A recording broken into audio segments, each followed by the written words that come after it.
Exit is back on Saturday, December. LincolnTeammates.org. Become what you needed as a kid by joining the Teammates Mentoring Program today.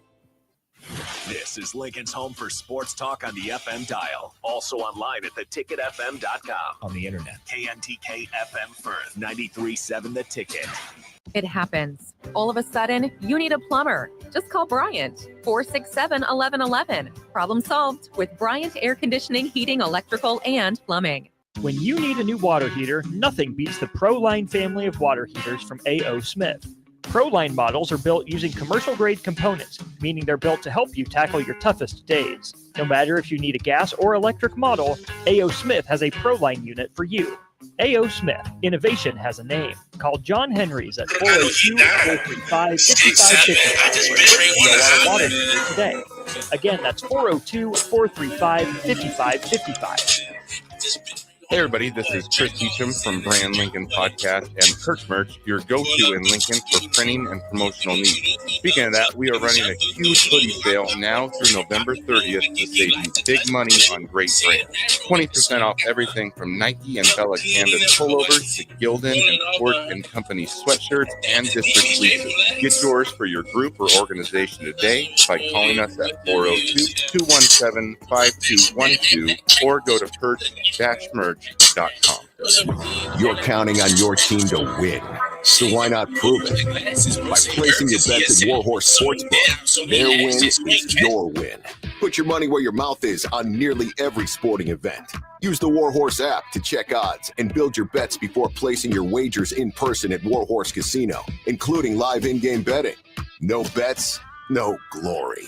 Wagers may only be placed on Nebraska-based teams when played outside the state of Nebraska. Must be 21 or older to gamble. Gambling problem? Call 1-833-BET-OVER. Hey everyone, Lance here with Black Label. We specialize in creating custom crafted decks, pergolas, patio covers, and more. Plus, our retractable screens, gazebos, and patio enclosures create the ultimate outdoor retreat. With over 50 years of combined experience, we're not just builders, we're creators of unforgettable memories. Call them today at 402-730-6333 or visit blacklabelbuilt.com for a free consultation. Let's turn your backyard dreams into reality. Black Label Built, built to serve, built to last. Hey guys, it's Nick. Join 93.7 The Ticket this Friday night from Concordia University as we bring you Class B playoff action. The 2-seed Seward Blue Jays host 10-seeded Gretna East. Gretna East went 6 hours from home last Friday and upset Gering 44-7, while the Blue Jays hosted Lincoln Pius X and staved off an early exit with a 21-20 victory. Kickoff is slated for 7 p.m. with pregame coverage starting at 6:50. Join us this Friday for high school playoff action between number 2 Seward and number 10 Gretna East. Right here on 93.7 The Ticket and theticketfm.com. Coming at you live from the heart of Lincoln, America. This is Old School, sponsored by the Mercado by Certified Piedmontese. Broadcasting veteran Derek Pearson. When you find something that moves them, that makes them smile, celebrate it. That's your task. That's your superpower. Nebraska Football Hall of Famer Jay Foreman. Rifles a pass. It was tipped. It's picked off by Foreman. He's at the 15, 10, 5. He'll score! On 93.7 The Ticket and theticketfm.com. What up, Austin? Jay, what's good? Man, your boy been going through it, man. My foot hurt, man. Your foot? Yeah. Stub your toe or something, or worse? Nah, bro, I got my ankles broke too much when I was playing. Shoot. And you know, I know Chancellor and Mikey was capping on me, talking about my ankles are degenerative and stuff, man. But this ain't no joke. It's just disrespectful. It's just rude, you know. They got to treat an OG with at least a little respect once. I know, man. When you lay the jelly down like that, man, you thought they'd at least, you know, show a little love, but it's all good. You know, I'll give them a break. But anyways, it's a 2-man show today. Austin, Oerman, Jay Foreman. We are the Old School crew, brought to you by the Mercado, Certified Piedmontese, Special Ingredients and Butcher Shop, 84th and Havelock, 30th and Yankee Hill, 85th and Andre Madden, 168th and Maple. You see that background? I got the Jay Foreman YouTube channel back there. You go ahead and like and subscribe back there. Look at that dude right there. Like, oh, left side. Look at that. Look at that dog right there. Look at that dog. Big shout out to Naya Davis, man. She hooked the brother up, man. But you know, Austin, this is Separation Saturday, Jack. It's Separation Saturday. It's on like a pot of neck bones, and it's do or die Brooklyn, New York, both in the Big Ten, but then also, you know, throughout the nation. I mean, you know, national. You got Bama, Bama and LSU. You got Colorado, Texas Tech. You got Georgia and the fighting Lane Kiffins. I mean, it is on. And then just tonight, we got Iowa, UCLA, upstart UCLA in Iowa. Coming on late. So I think that's going to be a great game to watch. But, man, it's serious, man. Obviously we got the Huskers off and we got to win the bye week. And the bye week is, we used to remember also we'd always say, Huskers got to win the bye week. Hey, right now, it's a must that you actively win the bye week. And there is a way to do it. I'll put out the Foreman 4 here on it, but it's all mental. It's all mental, Austin. And we'll dive into this a little bit. We'll just jump right into it since we got a little bit longer segment. One of the biggest things, Austin, that we have to do as a team, and I want your opinion on this, and I think it's a 3-game season, right? And and really, to be honest, it's a 1 day at a time season, but let's be honest, there's 3 games left. So I think everybody on the team, coaches and everybody involved with the football program have to immediately refocus. You can't worry about what you did. You got to worry about what you're trying to do. And so the focus is these next 3 games. One, obviously, we got to become bowl eligible, and we have got to put ourselves in the best position to win every single one of these games. We got to play winning football. So that you have to refocus both individually and collectively. So if you had a good season, like a Ty Robinson has been really, really consistent, been good. You got to refocus that you want to end even better. You want to be a better leader, so forth and so on. And if you haven't really, finished the way or played like you wanted, you got to really focus to make sure these 3 next games are the best you can do. And then as a team, you have to refocus. You have to really be refocused and be laser sharp with your now present day focus, because that's going to be huge. I think number 2 for me, Austin, is, I think this is the difference. And I know this from coaching, but, also just from, outside looking in, they need to do less hearing and more listening. What's the difference, right? It's philosophy. We're philosophizing here on Friday, even though philosopher begins with a P, Friday is with an F. But when you do less hearing, what do you hear? You hear how great you are. You're getting close. You hear a lot of the moral victories and all that. Now you got to start listening to why you played good, how you can play better. You got to start listening to what you can do better, and you got to listen to how you need to go about it. That's the difference. Sometimes you can get blinded by hearing too much, right? Hearing the noise. The noise is always negative. The noise can be too much positive when actually the only positive that matters is what's in the win column. And you need to listen how to continue or how to start or continue to play consistent, competitive, championship type of football and get yourself bowl eligible and then some of these next 3 games. Is there even more of a temptation or a challenge to do hearing more than listening at Nebraska with how focused the state is on this team and this program? Oh, for sure. I mean, I think it's the greatest attribute. We talk about this all the time, but then also it's your biggest kryptonite. And, in young kids, you can't fault them. They can't really decipher between either. And it's a easy crutch too, right? So even, look, a lot of the fans now, they're on, all the social media, I don't even know if they were born when we were really rolling, let alone even like in the 2000s. And, obviously most of them been around 2009. But you think about it, Austin, it's an easy crutch because, like instead of, listening to what you need to do better and then also listen to how you did play good or how you were be able to perform on certain plays, you could just get on Twitter or your social media, post a couple things. And next thing you know, oh, man, we love you and all this. And as they should. But that could be your crutch. That could be your Band-Aid versus facing, reality and also dealing with adversity. So it's your best because, look, we travel. Right. And we've heard the stories, Indiana didn't know we traveled. Everybody else, they found out that we always travel. The team is supported both home and away. And then you're at the point now, it's your best attribute, but could be, I wouldn't say your downfall, but a little bit of a kryptonite. When you have a young team, this is a young team with senior players, a young team in learning and actually knowing, accepting, and dealing with winning realistic expectations. That's where we're at right now. It's an interesting sort of dynamic for this team because especially on defense, right? A whole lot of upperclassmen, juniors and seniors with some freshmen and sophomores sprinkled in. The offense, the offensive line's been around for the most part for a while. You went and got transfer guys in the skill positions. Starting running back Dante Dowdell, the two receivers outside as well. Tight end is an old room that's been on campus. Really, the youngest position on the team, Jay, is quarterback. Like by far, it's quarterback. It's Dylan Raiola, his first year in college. Heinrich Harburg, his second year of being developed as a quarterback, really. Daniel Kalen, who's new to college football as well. And Jalen Gramstad's in the room, again, new to the level of college football. So you can say Nebraska's an old team and be right. You can say Nebraska's a young team and be right. But more so than just number of snaps played or amount of actual game experience, I don't know if the right word is football immature or naive, or they just don't know what they don't know. Because it's hard to say this team doesn't know how to handle success because 5 wins isn't success. Right? Winning 5 games is winning 5 games. So I don't want to give this team a cop-out and say, oh, they don't know how to handle success when it hasn't really accomplished anything yet. It's on the doorstep of accomplishing the bare minimum and getting to a bowl game.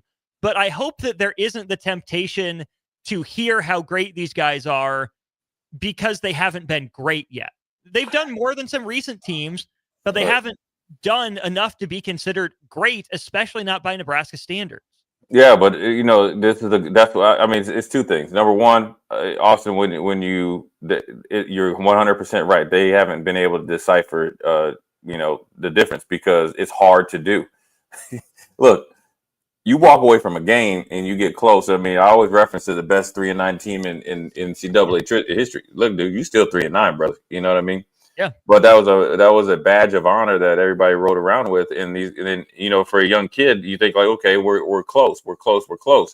That's when you're hearing a lot of that stuff. You're hearing it, and it's a negative in reality and factual, but it's a positive what you're hearing, and that can blind you. And yes, the expectations are what it is around here. They had to the expectations had to be adjusted. And actually, when you look at it, so instead of saying, hey, look, man. I always hear people talking again. I talk all the 90s and this, and we need to chase this championship, recent championships. Listen, a championship is a championship. Listen, national champions, I'm going to tell you, and I keep saying it, just take what the 90s did and just forget about the players on the team, okay? Hard work, selfless players over selfless players. We punch the hardest. National champions generally are the most physical team, and they will punch you harder and longer, and also you get the discipline. And then you do all those things that that's a very short version. You do all those things, and then all of a sudden, those athletes that you started to you recruit, they start to become average players become good players become great players become iconic players, and that's how you're able to have guys that I played with up in that stadium. But then also let's look at the expectations and the opportunity right now. This is what I would tell these kids.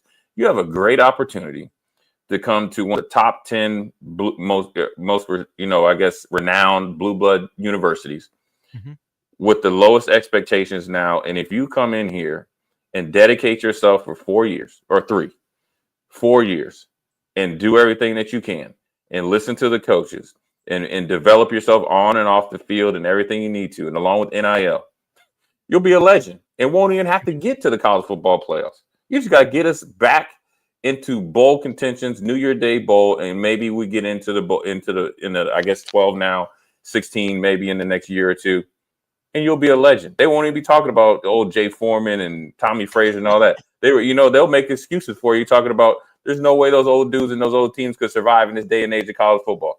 So really, to be honest with you, the expectations are easy. You just got to go do it. Look, the expectations and what you need to do to be successful is easy. It's just hard to do right now because it takes sacrifice. It takes dedication. It does take a team, right? But you got to be able to push guys. You got to demand it from you. If I'm giving 120%, I want your 120%. I don't want your 80% just because you don't feel like it. I want it every day. You can't make up for their 80. It's not how it works. Right, because we all got to be in 120 because we got to assume everybody's at 100. In order for us to catch up, we got to give 120%. We have all got to dedicate ourselves, and so, that's where, they're at. And then, you know what? We got 2 more things here, Austin. as far as what these guys need to do. For the rest of the, this bye week, and the bye week's over. They got to find a rhythm in all three phases. And I look at it like everybody, we got a consultant. Everybody's trying to figure out who's going to call plays, what's going to be the difference, and all this other stuff. We got to find a rhythm. I think calling plays and playing, getting in a rhythm. We saw it, I think, at times when Nebraska got sped up against UCLA. Kind of, I wouldn't call it tempo, but it was a little bit more tempo than slow. I thought that, Dylan played, at the right tempo and the right pace. Took the thinking out of it, and everybody else started to step up. So, somewhere in between there, get some continuity in the play calls. Then you play off your special teams and defense. Then all of a sudden the team looks like they did in the beginning of the season. You got some rhythm, right? It's almost like calling plays that I was told by Wade Phillips, and Ted Cottrell and Dom Capers is like dancing. You want to get in there, get a rhythm with your partner, and your partners now are your offense and defense and special teams coordinator, and they all got to be together along with Coach Rule, getting a rhythm.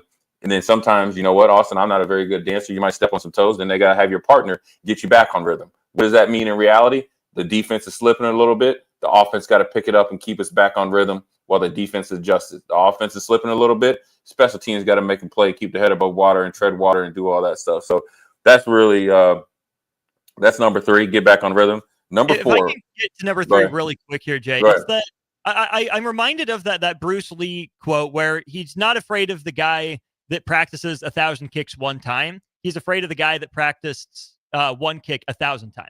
Yep. And that's identity, right? Nebraska right now, you can't see anything that they do easy, right? Nothing that it seems like they could run with their eyes closed or they're sleepwalking through a play. They just know it so well, right? So for me, there's a very fine line between being good enough at something basic and being unoriginal, being uncreative. I think for Nebraska, these last 3 games, last 4 weeks, right, with the bye week and then the last 3 games here, find one play that you rep 30, 40, 50 times until everyone on the roster that could possibly run the play knows it. You run it perfectly that many times in a row. Once you have one down, run a second play 30, 40, 50 times in a row till you have it down, because Nebraska is not so mentally talented to be able to handle 1,000 plays, right? Very few teams in college football, NFL football are, and I know that's a big exaggerated number, but Nebraska also hasn't proven to be physically talented enough yet to just run one play or have one concept be their identity.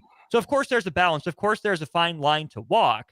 But for me, Jay, when I grade and look at Nebraska, looking at the offense specifically through the rest of the year, is Nebraska telling me what it wants to be as an offense moving forward? What is the thing that they have decided to work on? What are they telling us is the concept they want to rely on moving forward? Yeah, I think you're saying practice with a purpose and practice with that purpose until it's perfected. Yeah. And then you can make the average play look extraordinary and all the the catchphrases. And I think sometimes people worry about what the coaches say, what they're wanting to do is identity versus what they have to do in a game. And sometimes game plans get thrown out. Trust me, I've been there. we had a game plan, and the next thing you know, it wasn't working. And sometimes that's predicated on what the other 2 phases are doing. So, really, what it needs to happen, and this goes into number 4. These seniors, right, and the guys that have been. These next 3 weeks are going to be your legacy. This is your legacy, right? But this goes into what you were saying, 4 weeks, 3 or whatever you want to call it, and you want to extend that, right? I think that you just need to get back to playing sound football. What I'm saying is crank up this. We need to turn the heat up, right? There is no time. There is no tomorrow, right? The first bye week came at a good time to get, kind of re-energized and refocused. Obviously, didn't come out of the bye week looking good. This is another one that said, listen, we actually need to refocus, and we don't need to worry about if we're sore or not, because everybody's sore, right? At this point in the season. So, I know what you're saying, and I think the biggest thing is it does take time, and to be committed to something and being it new to you, it does take time. It was never going to be easy, but on paper, people thought it was going to be, and so when you haven't lived up to expectations up to this point, there's 2 things you have to do. You can sit there and like flounder in it, or you can buck up and understand that you can do more. This is a great opportunity. You got to think about this. These guys get bowl eligible, and say they're able to pull off another big victory. The legacy that will be written on these older guys is going to be etched potentially. Is a big part of the second part of Nebraska football, right? So just say the first part is all the way through the very beginning. It's probably other parts, but just think from let's say late 1960s, right, all the way up to, let's just say, up until Grandpa Mike took it, Mike Riley, right? And then the second part, right? And let's say to the end of Bo, right? Well, the second part was from Mike Riley, from here on out. Hasn't been good, right? Hasn't been up to standard. Hasn't been even when Bo was here. But then you start to get bowl eligible. Then you start to put stack 7, 8, 9, 10 wins together.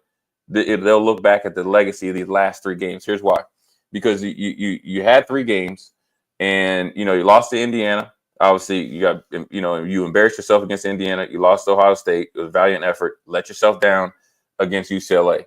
Then somehow, some way, you were able to go in the bye week and do all the things I just mentioned, and plus whatever Coach Rule is saying, probably Coach Rule, what he's saying first. But then you're able to do that and then be able to get bowl eligible. And then hopefully 5 years from now, they'll look back on these guys. These guys did everything that they said they were going to do. Might not have been perfect. It might not have been, the greatest picture, but at the end of the day, the painting was painted, and the painting that you want is to be bowl eligible, at the end of this year. When you talk about cranking up the heat, I really like that example. And I think it can apply to old guys, young guys, and everyone in between, right? For the seniors, if they crank up the heat, they do something they've never done, they finish the season strong and get to a bowl game, they can say, we accomplished what our goal was before the season, right? We were the team. We were the guys that were the leaders that snapped the bowlless streak, that snapped the bowl drought. Is it everything we wanted to accomplish when we got here 4, 5, 6 years ago? No. But it's what we wanted to accomplish this year. We can say we finished our careers, not prideful, but we can hold our heads high. We can walk out of here saying we know we gave everything that we had to this program, and we got it at least back on the right course. I can say the same thing for the young guys, right? Maybe the season is going how they wanted it. Maybe it's not. I don't know. But with so many veterans departing, we talked about it just a few minutes ago, the young guys here in these last 3 games have a chance to not hijack the operation and be selfish, but to say, this is how we want the program to look. This is our program. We want to be here. We're taking ownership of it. We are setting the standard of play. We are setting the standard of conduct. And that's what these last 3 games are going to look like for us. No one is guaranteed a spot next year. They can't be. No matter how much you're paid, how little you're paid, how long you've been here, how short you've been at Nebraska. No one's guaranteed a spot. There is enough on the line right now for every player in this program, every coach in this program, that cranking up the heat should be easy if it's done correctly, if it's done in a positive, uplifting, challenging way, not a nitpicky, snippy, you're not doing it and blame game sort of way.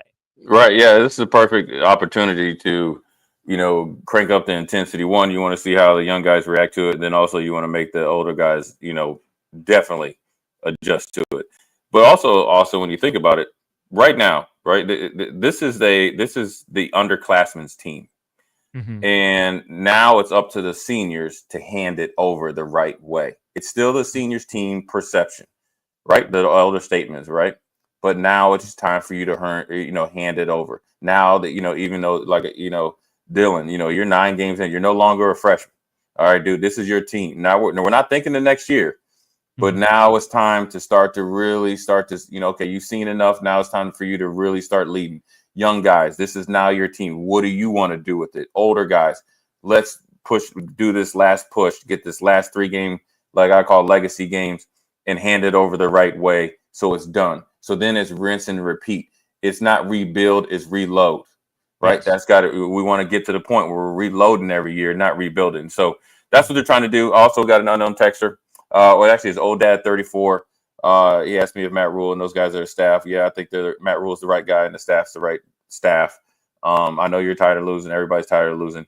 And I know they are trying diligently to get it right. But he's the right guy, and they'll get it right. I got confidence. But with that being said, we're going to take a quick break. We're going to come back and do some Big Ten picks and big game picks. You know what, Austin? We're going to start this bad boy off, I think, with the outside of the Big Ten picks.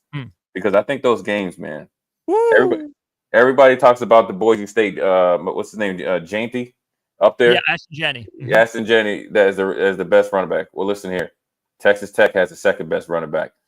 Warren Sapp said they're packing the defense. We're about to see. So, anyways, we're gonna take a quick break. Jay Foreman, Austin Oerman, Old School. We'll be right back.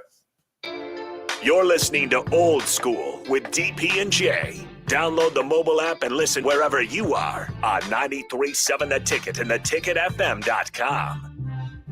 Hey Husker Nation, this is Todd Euler, two-time national champion, here to talk to you about Window World Lincoln. At Window World, we specialize in replacement windows, doors, siding, and roofing. Whether you're looking to enhance the beauty of your home or increase its energy efficiency, we've got you covered. And here's the best part. We offer the best for less. Our team is dedicated to providing top quality products and exceptional service at affordable prices. We want to earn your business and make your home improvement dreams a reality. So why wait? Contact Window World Lincoln today at 464-7313 or visit our website at windowworldlincoln.com. Window World Lincoln, where quality meets affordability. The electrical workers of Local Union 265 are now hiring licensed journeyman electricians from $32.50 to $42.50 per hour with paid benefits. And if you're looking for a new career, they're hiring apprentices at $19.50 per hour with paid benefits. Call the office at 402-423-4497 to apply. Start your electrical career today. Empower a child today with the Teammates Mentoring Program. Hope is only a conversation away when you choose to share your talent, time, and heart with a child. Together, you can build a relationship based on strengths and chart a brighter future, 1 week at a time. Find out how you can be a mentor by visiting LincolnTeammates.org. Become what you needed as a kid by joining the Teammates Mentoring Program today. It's a bye week in Huskerland, but that just means more of a chance for us to broadcast more college football on 93.7 The Ticket. This week, we will feature a doubleheader in the Big Ten and the SEC. We will start at 2 p.m. when Will Johnson and the defending champion Michigan Wolverines head to Bloomington to try to spoil quarterback Curtis Rourke and upstart number 8 Indiana's perfect season. Then at 6:15, former Big 8 and Big 12 rivals battle for the first time as members of the SEC, as 5-4 Oklahoma looks to punch a bowl ticket by upsetting number 24, 6-2 Missouri. That's Michigan, Indiana at 2, and Oklahoma, Missouri at 6:15. Catch the action on the gridiron all season long here on 93.7 The Ticket. You're counting on your team to win, so why not prove it? By placing your bets at Warhorse Sportsbook. Their win is your win. Put your money where your mouth is on nearly every sporting event. Use the Warhorse app to check odds and build your bets before placing your wagers in person at Warhorse Casino, including live in-game betting. No bets, no glory. Wagers may only be placed on Nebraska-based teams when played outside the state of Nebraska. Must be 21 or older to gamble. Gambling problem? Call 1-833-BET-OVER. Hey everybody, this is Chris Beecham from Brand Lincoln Podcast and Perch Merch, your go-to in Lincoln for printing and promotional needs. Speaking of that, we are running a huge hoodie sale now through November 30th to save you big money on great brands. 20% off everything from Nike and Bella Canvas pullovers to Gildan and Port & Company sweatshirts and district fleeces. Get yours for your group or organization today by calling us at 402-217-5212 or go to perch-merch.com. Rosie Sports Bar and Grill, open for lunch and dinner at 1501 Center Park Road. When you need a new water heater, nothing beats the ProLine family of water heaters from A.O. Smith. ProLine models are built using commercial-grade components, meaning they're built to help you tackle your toughest days. No matter if you need a gas or electric model, A.O. Smith has a ProLine unit for you. A.O. Smith, innovation has a name. Call John Henry's at 402-435-5555 for a great deal on a water heater today. Again, that's 402-435-5555. My husband has always been the one we depend on. He's a great dad, loves the outdoors, but lately he hasn't been himself. He tried to hide it, but I can tell he's struggling with his mental health. I called the 988 Suicide and Crisis Lifeline. 988 calls and texts are free and confidential with skilled caring support 24/7. No judgment, just help. 988 saved my husband's life. Paid for by the University of Nebraska Public Policy Center. Aired with the Nebraska Broadcasters Association and this station. It's game on at Elway Power Sports of Lincoln, Nebraska's premier Kawasaki dealership. Score big on Kawasaki's all-new Ridge lineup. The Ridge XR, the Ridge HVAC, and the Ridge Limited. All built to take on your day with a full factory cab, including heat and AC. Stop by Indian Motorcycle of Lincoln today and rule the streets on an Indian motorcycle with customer cash and trade-in credits up to $2,000 during the month of November. Elway Power Sports of Lincoln at 27th and I-80. In every office, there's two types of people. There are those who bring in bagels and those who eat the bagels that someone else brought in. Everybody likes the first person. Be that first person. Weekday mornings at 7:30, you have a chance to win a business box of bagels from Bagels & Joe. All you have to do is shut up, Sipple. 2 questions for you, 2 for Sip. Win, and the bagels are yours. Lose, well, you don't want to lose. You lost Monday, you lost Wednesday, you're a loser. Shut up, Sipple. Weekday mornings at 7:30, brought to you by Bagels & Joe. Back to old school with DP and J on 93.7 The Ticket and theticketfm.com. So we're back, Jay Foreman, Austin Oerman, old school on this Friday, talking about some games outside of the Big Ten. It's a pretty good slate, and I guess I think that the Colorado Texas Tech game is going to be very interesting, just because of number one, playing on the road down there in Lubbock, and it gets pretty wild. Obviously you've seen it, a lot of videos toward flying tortillas and all that stuff. And it's ripe for the picking for Texas Tech to pull a huge upset. And obviously, I think Coach McGuire is a great coach, and they got some, sneaky good athletes down there. And you remember the days of when they had Michael Crabtree and Patrick Mahomes, teams would come in there and they'd be in a dogfight.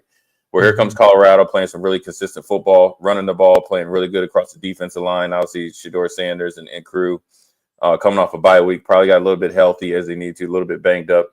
And so they're trying to maybe inch their way or backdoor their way into college football playoffs. And so the pressure is solely on Colorado, but they also know they are going down there to Lubbock into a hornet's nest. And I think it's one of the most interesting games of the year, because Colorado has, after the Nebraska game, has clawed and scratched their way back, and not only to being respectable, they're playing a different brand of football. They're playing a lot better football than they did at the beginning of the year, which, they gotten better. And that's, tip your hat to that. But then also they're at a new place now, right? You got to think, after beating TCU last year, then getting ranked and all that, that was kind of like smokescreen fool's gold. They weren't ready, right? Mm-hmm. All season hype again. You come up and to Lincoln and get mollywopped. Then they took their lickings and now they look like a totally different team. But I'm gonna tell you what, man, this Texas Tech team, they got some athletes. I like what Coach McGuire is doing. Very rarely do you think of a Texas Tech team, because I always think of Texas Tech back when I played. I think they have some other, really good quarterbacks, and Cliff Kingsbury, obviously throwing all around.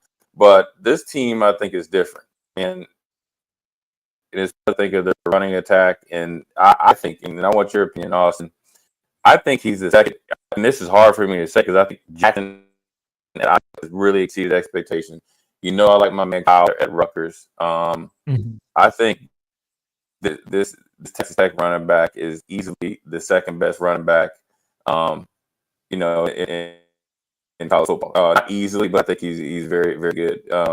He does a lot of things that he doesn't get credit for. Number one, because you play at Texas Tech, and number two, you haven't been on a national stage. That's why I think he's dangerous, because Colorado hasn't faced a running back like him. You get what I'm saying? And once you get down there and once you get down there and he gets rolling, hey, I'm gonna tell you what, Austin. Love, at least when I went, with Taj Brooks, I think he's the real deal. And they got a good passing attack. I just think they could be a big problem. Colorado, Colorado score. What do you? Yeah, I'm of a couple minds of this, but I think that I'm high on Texas Tech. They snapped a 2-game losing streak in a big way, right? Derailed Iowa State a little bit. Didn't knock the Cyclones completely off track for the Big 12 championship. But that was a welcome back statement by Texas Tech, saying, hey, you guys forgot about us. You kind of wrote us off.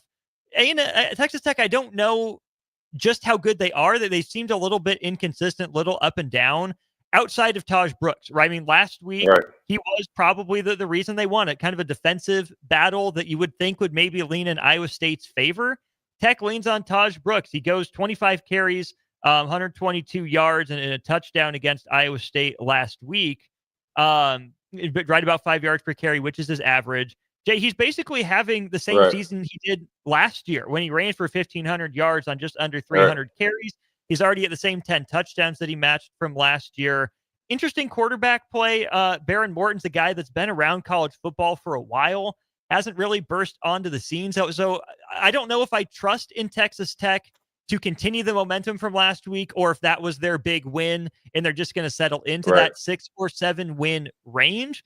I have maybe a higher opinion of what Colorado's ceiling could be because, Texas Tech has good athletes, but we've seen Colorado's up close and personal. We know what they're like. We know how they move. I trust Shadur Sanders as a quarterback a little bit more. This is a game I think gets played in the 30s. I think Taj Brooks, 5'10", 230, that's a hard running back to bring down. I think he goes off. I could see Colorado's receivers going off. I think this is a game played in the 30s in Lubbock, and I wouldn't be surprised by really either team winning at this point. Yeah, and I think I think Colorado's the better team. I think the Texas Tech team plays above maybe how they've played all year and their talent level. And when you look at it, Baylor putting up almost 60 on them. Defenses, it seemed like it was optional. I think they got better on defense or played a better game against Iowa State, or was it Iowa State outlier just asleep at the wheel? We will see. And so the pressure on Colorado is to live up to this ranking in the new respect, legitimate respect, right? They become bowl eligible. People are like, hey, actually, they have a good staff and Deion's coaching. That's the pressure on them. Now you got to, they still are on that thin line. Anytime they mess up, it's double as bad. Where now Texas Tech is facing kind of what Nebraska, at times where Texas Tech was able to beat Iowa State. We were almost, able to beat Ohio State. Are you the same team that you showed last week? That's where the pressure falls on them at home. I think this game is going to be like 35-30. Colorado will win. I think it's going to be somewhat of a shootout. But I think Colorado's defense will adjust. As long as they don't turn the ball over enough, I think it's right up Colorado's alley where they're going to be able to, throw it around the yard. Let's jump around here, Austin. I want to ask you about this. This game's about to kick off here in about 3 hours, or almost about 3 hours. UCLA and Iowa. Obviously, we saw UCLA up close and personal. This is not the same team that started the year. They're on a 2-game winning streak on the road. They're a lot more physical. They have a lot more swagger. The offense is in rhythm. I don't know if you can say it's just luck that they're on a heater. Look, you go out to Rutgers and play well like they did against Nebraska. Then you go in the bye week where you could potentially lose the rhythm. Come right out of the bye week and you ain't miss a step. So I expect them to provide a little bit more challenge to that cover 3, cover 4 defense of Iowa. As long as they're able to contain this running attack. And Iowa has a little bit of a RPO quarterback now, which you never thought they would have. And actually, McNamara, look, he's consistently hurt, just fell into this dude. The new quarterback for Iowa isn't a very good passer, but he gives you a lot of problems. At least he provides a lot of problems, in my opinion, based on his ability to run off schedule. And I call it up the gut. That's the A and B gap with the quarterback pull downs. Yeah, Brendan Sullivan, the Northwestern transfer, insert all the Northwestern stereotypes you want here, transfers within the old Big Ten West here. Jay, Iowa has really put the whooping on some teams in the last month, but they've all been at home. Yeah. Washington at the start of October, second week of October, 40-16 over Washington. Northwestern, 40-14. Even Wisconsin last week, I was shocked that game got out of hand as far as it did, 42-10. But then when they go on the road, they're a little bit of a different team. No shame in losing at Ohio State. Ohio State's a better team, 35-7. But the Michigan State loss, I just can't get out of my head. Iowa looked so out of sorts, so out of rhythm. And that's a game where I think Iowa in the past could rely on the running game. And as good a season as Caleb Johnson is having, he wasn't the difference maker for them, right? Michigan State had to kick 4 or 5 field goals, 6 field goals, whatever it was, against Iowa. Teams don't usually drive the ball down the field that often, even get into field goal range 6 times against Iowa. We know Higgins is legit. The edge rush is maybe comparable to years past. Secondary is going to be the secondary. But going on the road, it's a late kick. That's not as bad as an early kick, right? It's probably harder to get up earlier than it is to stay awake a little bit later. I think Iowa's the better team. Yeah, UCLA's playing some better football these last few weeks. Iowa's about a touchdown favorite. I think that makes sense. But given what Iowa's shown on the road this year, I wouldn't be shocked to see UCLA at the very least make this a 4-quarter game tonight. Yeah, I think, well, most of their games, UCLA has been really competitive. It hadn't been 4 quarters, but up until these last few weeks, it generally was 2.5, 3, 3.25 quarters. So I think this is a situation where this plays right in the hands for UCLA. 2 long road trips. You get to come home. You got some momentum. I'm sure there'll probably be an uptick in the crowd, right? A little bit later kickoff. It's a long trip for Iowa. Yeah. And Iowa at home, like you said, is, what they did to Wisconsin. I would never think that was going to be happening because of, you got to think Wisconsin can get up to stop the run. They didn't play any defense, which allowed them to really be pinned back, at a disadvantage against that Iowa defense. Now, was that a game that where, in basketball where somebody gets on a heater with threes and next thing you know, you get blown out by 20, but if you play them again, it'll be a 1 or 2 possession game. So now Iowa's got to really go out on the road and try to bring that powerful running attack. Now, if you don't, if you have, a short memory, big number 93 from UCLA is not playing any games at all. No. and if UCLA is going to win, it's going to have to be huge games from 93 and 49. They play well, UCLA wins well. Because I guarantee you what UCLA is going to do. They're going to surge and submerge that line of scrimmage like they did against Nebraska tenfold and try to be a little bit more disciplined, because I think that Iowa will be prepared for it because they saw Nebraska and what happened against Nebraska. And I think they feel very comfortable matching up their corners one-on-one. Mm-hmm. And they're going to try to make Iowa beat them with the pass. And so if they can do that and get more possessions with that offense and the way that Eric Bieniemy is calling plays and the way they're executing, they could pull an upset out there in LA. This is going to be a fun game, I think, for you to watch. It strikes me as a middle of the field game, right? You can get Higgins matched up against Matavau, who gave Nebraska a couple of problems last week. One of the leading receivers for UCLA, if not the leading receiver. But Jay, the leading receiver for Iowa is Luke Lachey, the tight end, right? I think whichever tight end has a bigger impact, right? Not just catches, not just yards, but UCLA might be able to exploit a hole or two in Iowa's defense with Matavau as that kind of multi-purpose weapon. Saying we know Iowa loves the tight ends and how they used them in the run game to set up the pass game and vice versa. To me, it's going to come down to those kind of inside backers versus tight ends matchups. And I think whichever team wins there has the upper hand. Yeah, man. You got two prototypical NFL tight ends, man. I mean, both Lachey and Matavau last week. I was telling people, look, this dude is for real. I mean, I saw him on the field. I mean, he's not a fake 6'6". He's a 6'6", 250-pound, really, really good athlete that can run. And you got the same thing with Lachey. So really, it's going to come down. Look, I know I love Jay Higgins, and 49 from UCLA is really, really athletic. Whoever plays better against the opposing team's tight end from the linebacker position, strong safety, whatever you want to call it, that's going to be the key. How Eric Bieniemy is able to scheme up Matavau and some of those guys, even harden out of the backfield to maybe get Jay Higgins out of his comfortable spot, which is dead in the middle of that defense, and him just accumulating tackles at a huge rate. The way that Eric Bieniemy maybe will be able to attack him because he had experience of doing that in the NFL is the way that UCLA wins. Now, what does Iowa need to do? They are going to have to be really, really good in their inside-outside zone, a little bit of power this year, and toss what they use of picking up guys that originally aren't their assignment as far as, in the box, tight ends and fullbacks and offensive linemen. If they do a good job there, they'll actually run the ball pretty easy and then be able to be on schedule. So this is a number of possession game. Iowa's trying to have lower possessions because they want to control the clock, right? Just kind of make it a sleepy Friday night game. They're fine with winning 10-3. Mm-hmm. UCLA wants more possession so they can continue to, on this heater offensively, but then also more chances against that Iowa defense like we saw Michigan State do. So it's going to come down to styles make fights as long as turnovers are all equal. One more game real quick before we go to break, Austin, and it's an elimination game of the utmost. Bama, LSU. I'm a big Bama fan, especially when Nick was there, but I'm picking LSU. You want to know why I'm picking LSU? I think their offense is better and more consistent. Now, look, you got Williams, who is probably the he's probably the third best receiver in the nation as a 17-year-old freshman.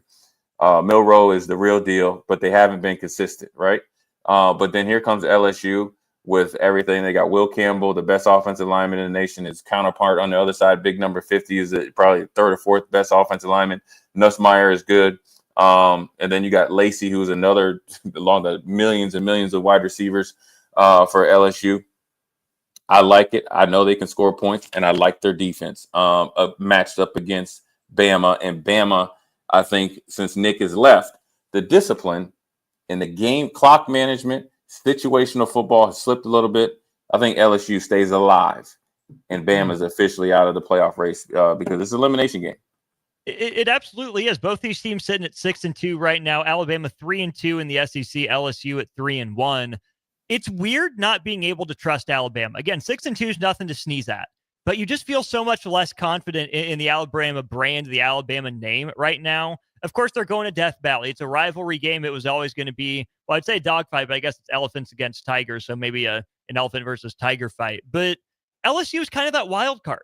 They always have been, always plenty talented. Brian Kelly is a good coach, but still really trying to prove himself, right? There's still a lot of questions out there about him. You know, can he win the big one? Is he a big game coach? This is the exact kind of game that both of these programs win, right? LSU back against the wall. You're on the outside looking into the playoff. You still want to be a factor in this first one. You still have some of that kind of swag, that style carryover from the Joe Burrow, Jefferson, Chase, Edwards-Helaire championship run. This is the exact kind of game that LSU wants at home. They get it at home and they win it. But this is also the exact kind of game, at least under Nick Saban, that Alabama wins. Everyone doubting that, well, relative to what we normally do for Alabama, a high number of people or more people doubting Alabama. They haven't looked great. They haven't been consistent. You mentioned the discipline, not exactly out the window, but they're kind of winding up to throw it out the window at sometimes, it seems. Kalen DeBoer's a good coach, right? He's got an ego to him in a healthy sense. I think he's in a good spot for him, right? He knows what his team's issues are. You know he's been working on it. And this is the exact kind of game that Alabama says, yeah, we made the right move getting this guy. We're still talented. We're still Alabama. Really, the only thing that surprises me is if it's an LSU blowout. I could see Bama taking it to LSU. I could see Bama winning on a late field goal. I could see LSU, driving 75 yards in 4 plays for a game-winning go-ahead touchdown. I don't see LSU getting up, 2-3 possessions against Alabama and coasting from there. I think I agree with you. I think I'll take LSU at home just because I want to hear the reaction out of Tuscaloosa if Alabama, heaven forbid, goes 9-3 and misses the first playoff. Yeah, I think Kalen DeBoer is going to be, I think he's a great coach. I think it's going to take some time to get used to that type of pressure cooker. Yeah. And as much as I'm still going to LSU, but this is a game, I'm telling you, between James Franklin and Brian Kelly. I don't know. I'm telling you, I don't know which one of them two dudes will let you down. Trust me, especially since Brian Kelly's been at LSU. This is the perfect game where it's teed up for Brian Kelly to beat Bama. Mm-hmm. And they duke you right down their leg. Just like Penn State did against Ohio State. Exactly. Yeah, same game. And then Death Valley is just essentially, quiet as kept. But I think they'll win. I think they'll stay alive. They've been the better team this year. Mm-hmm. You got to think Bama's 6-2, but they should be 5-3. That South Carolina game, man. So but also the thing is, Bama's defense, I think, will keep them in the game. Their defense is actually quite as kept starting to kind of catch wind. They got a really, really good defensive line, young defensive backfield. That's where LSU would try to exploit them. But anyways, a lot of good games. Man, I'm excited to watch the, Iowa tonight, and then obviously this weekend, especially with the Huskers with the bye week. But we're going to take a quick break. Jay Foreman, Austin Oerman. When we come back, we'll put a bow on this bad boy. Old School, we'll be right back. Watch Old School live on Facebook, YouTube, or Twitch. Old School with DP and J on 93.7 The Ticket and theticketfm.com. Discover the difference that expertise and experience can make in your real estate journey with Next Ag Appraisal and Realty. Whether you need an appraisal, sales, or farm management, Next Ag comes up with a solution with your legacy and goals in mind. Next Ag isn't just their name, it's your future. So why wait? Visit their website today at www.nextagrealestate.com or give them a call at 402-380-0432 and turn your dreams into reality. Your land, your legacy, their solution. Next Ag Appraisal and Realty. You're counting on your team to win, so why not prove it? By placing your bets at Warhorse Sportsbook, their win is your win. Put your money where your mouth is on nearly every sporting event. Use the Warhorse app to check odds and build your bets before placing your wagers in person at Warhorse Casino, including live in-game betting. No bets, no glory. Wagers may only be placed on Nebraska-based teams when played outside the state of Nebraska. Must be 21 or older to gamble. Gambling problem? Call 1-833-BET-OVER. Are you ready for a new opportunity? Check out Sandhills Global. Join a dynamic team where your skills are valued and your career can soar. We offer full-time positions with a 4.5-day work week, competitive pay, excellent benefits, and a positive work environment. From IT and marketing to sales and finance, we're looking for talented individuals just like you. Apply today at sandhills.jobs and take the first step towards an exciting future. That's sandhills.jobs. Don't wait, apply now. Hey everybody, this is Chris Beecham from Brand Lincoln Podcast and Perch Merch, your go-to in Lincoln for printing and promotional needs. Speaking of that, we are running a huge hoodie sale now through November 30th to save you big money on great brands. 20% off everything from Nike and Bella Canvas pullovers to Gildan and Port & Company sweatshirts and district fleeces. Get yours for your group or organization today by calling us at 402-217-5212 or go to perch-merch.com. Fall is officially here, and Brown Shoe Fit has just the right style and comfort your feet deserve. Stop in and see a wide selection of all your favorite brands, including Brooks, Hoka, Echo, Keen, and many more. At Brown Shoe Fit, they'll take the time to measure your feet to ensure a proper fit. They also have the largest selection of Uggs and Hokas in Lincoln. Brown Shoe Fit, 66th and Q in Lincoln. Hi everyone, Kendall Warnock with A1 Automotive in downtown Lincoln.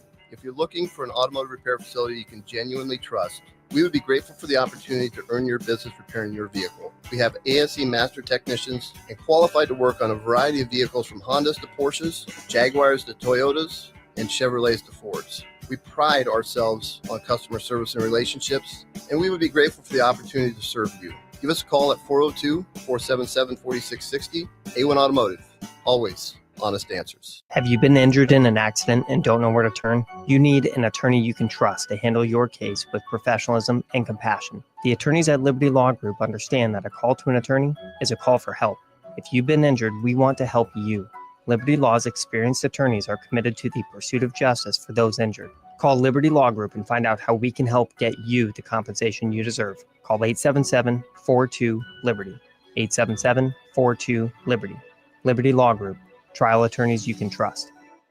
This is former Husker and NFL linebacker Jay Foreman. For years, I've suffered from degenerative problems in both of my ankles, but thanks to a thorough and thought-out plan provided by Advanced Medical Imaging, I was able to get my life back with the least amount of pain as possible. While working through multiple options, the team of physicians at Advanced Medical Imaging were there to answer any questions I had. If you're experiencing any pain at all and want to get your life back, go to amimaging.com or give them a call at 402-484-6677. Advanced Medical Imaging, located at 7601 Pioneers Boulevard. Back to old school with DP and J on 93.7 The Ticket and theticketfm.com.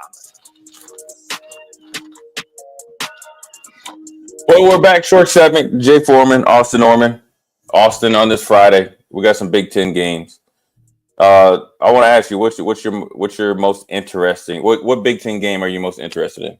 It's an interesting slate, Jay. I mean, I'm honestly curious about Oregon and Maryland, right? Maryland's kind of down for the count right now, not playing that well. And Oregon up at number one, I still can't say I trust them 100%, but that's a good thing. I think for college football, and it's not an anti-Oregon take, at least not intentionally, but Oregon hasn't been so dominant and so runaway that I think that we should crown them, right? I think they're just number one in the first release of the college football playoff rankings. They're really good, but I still want to see a little bit more. I want to see if they can really put their foot on the gas and become that dominant team.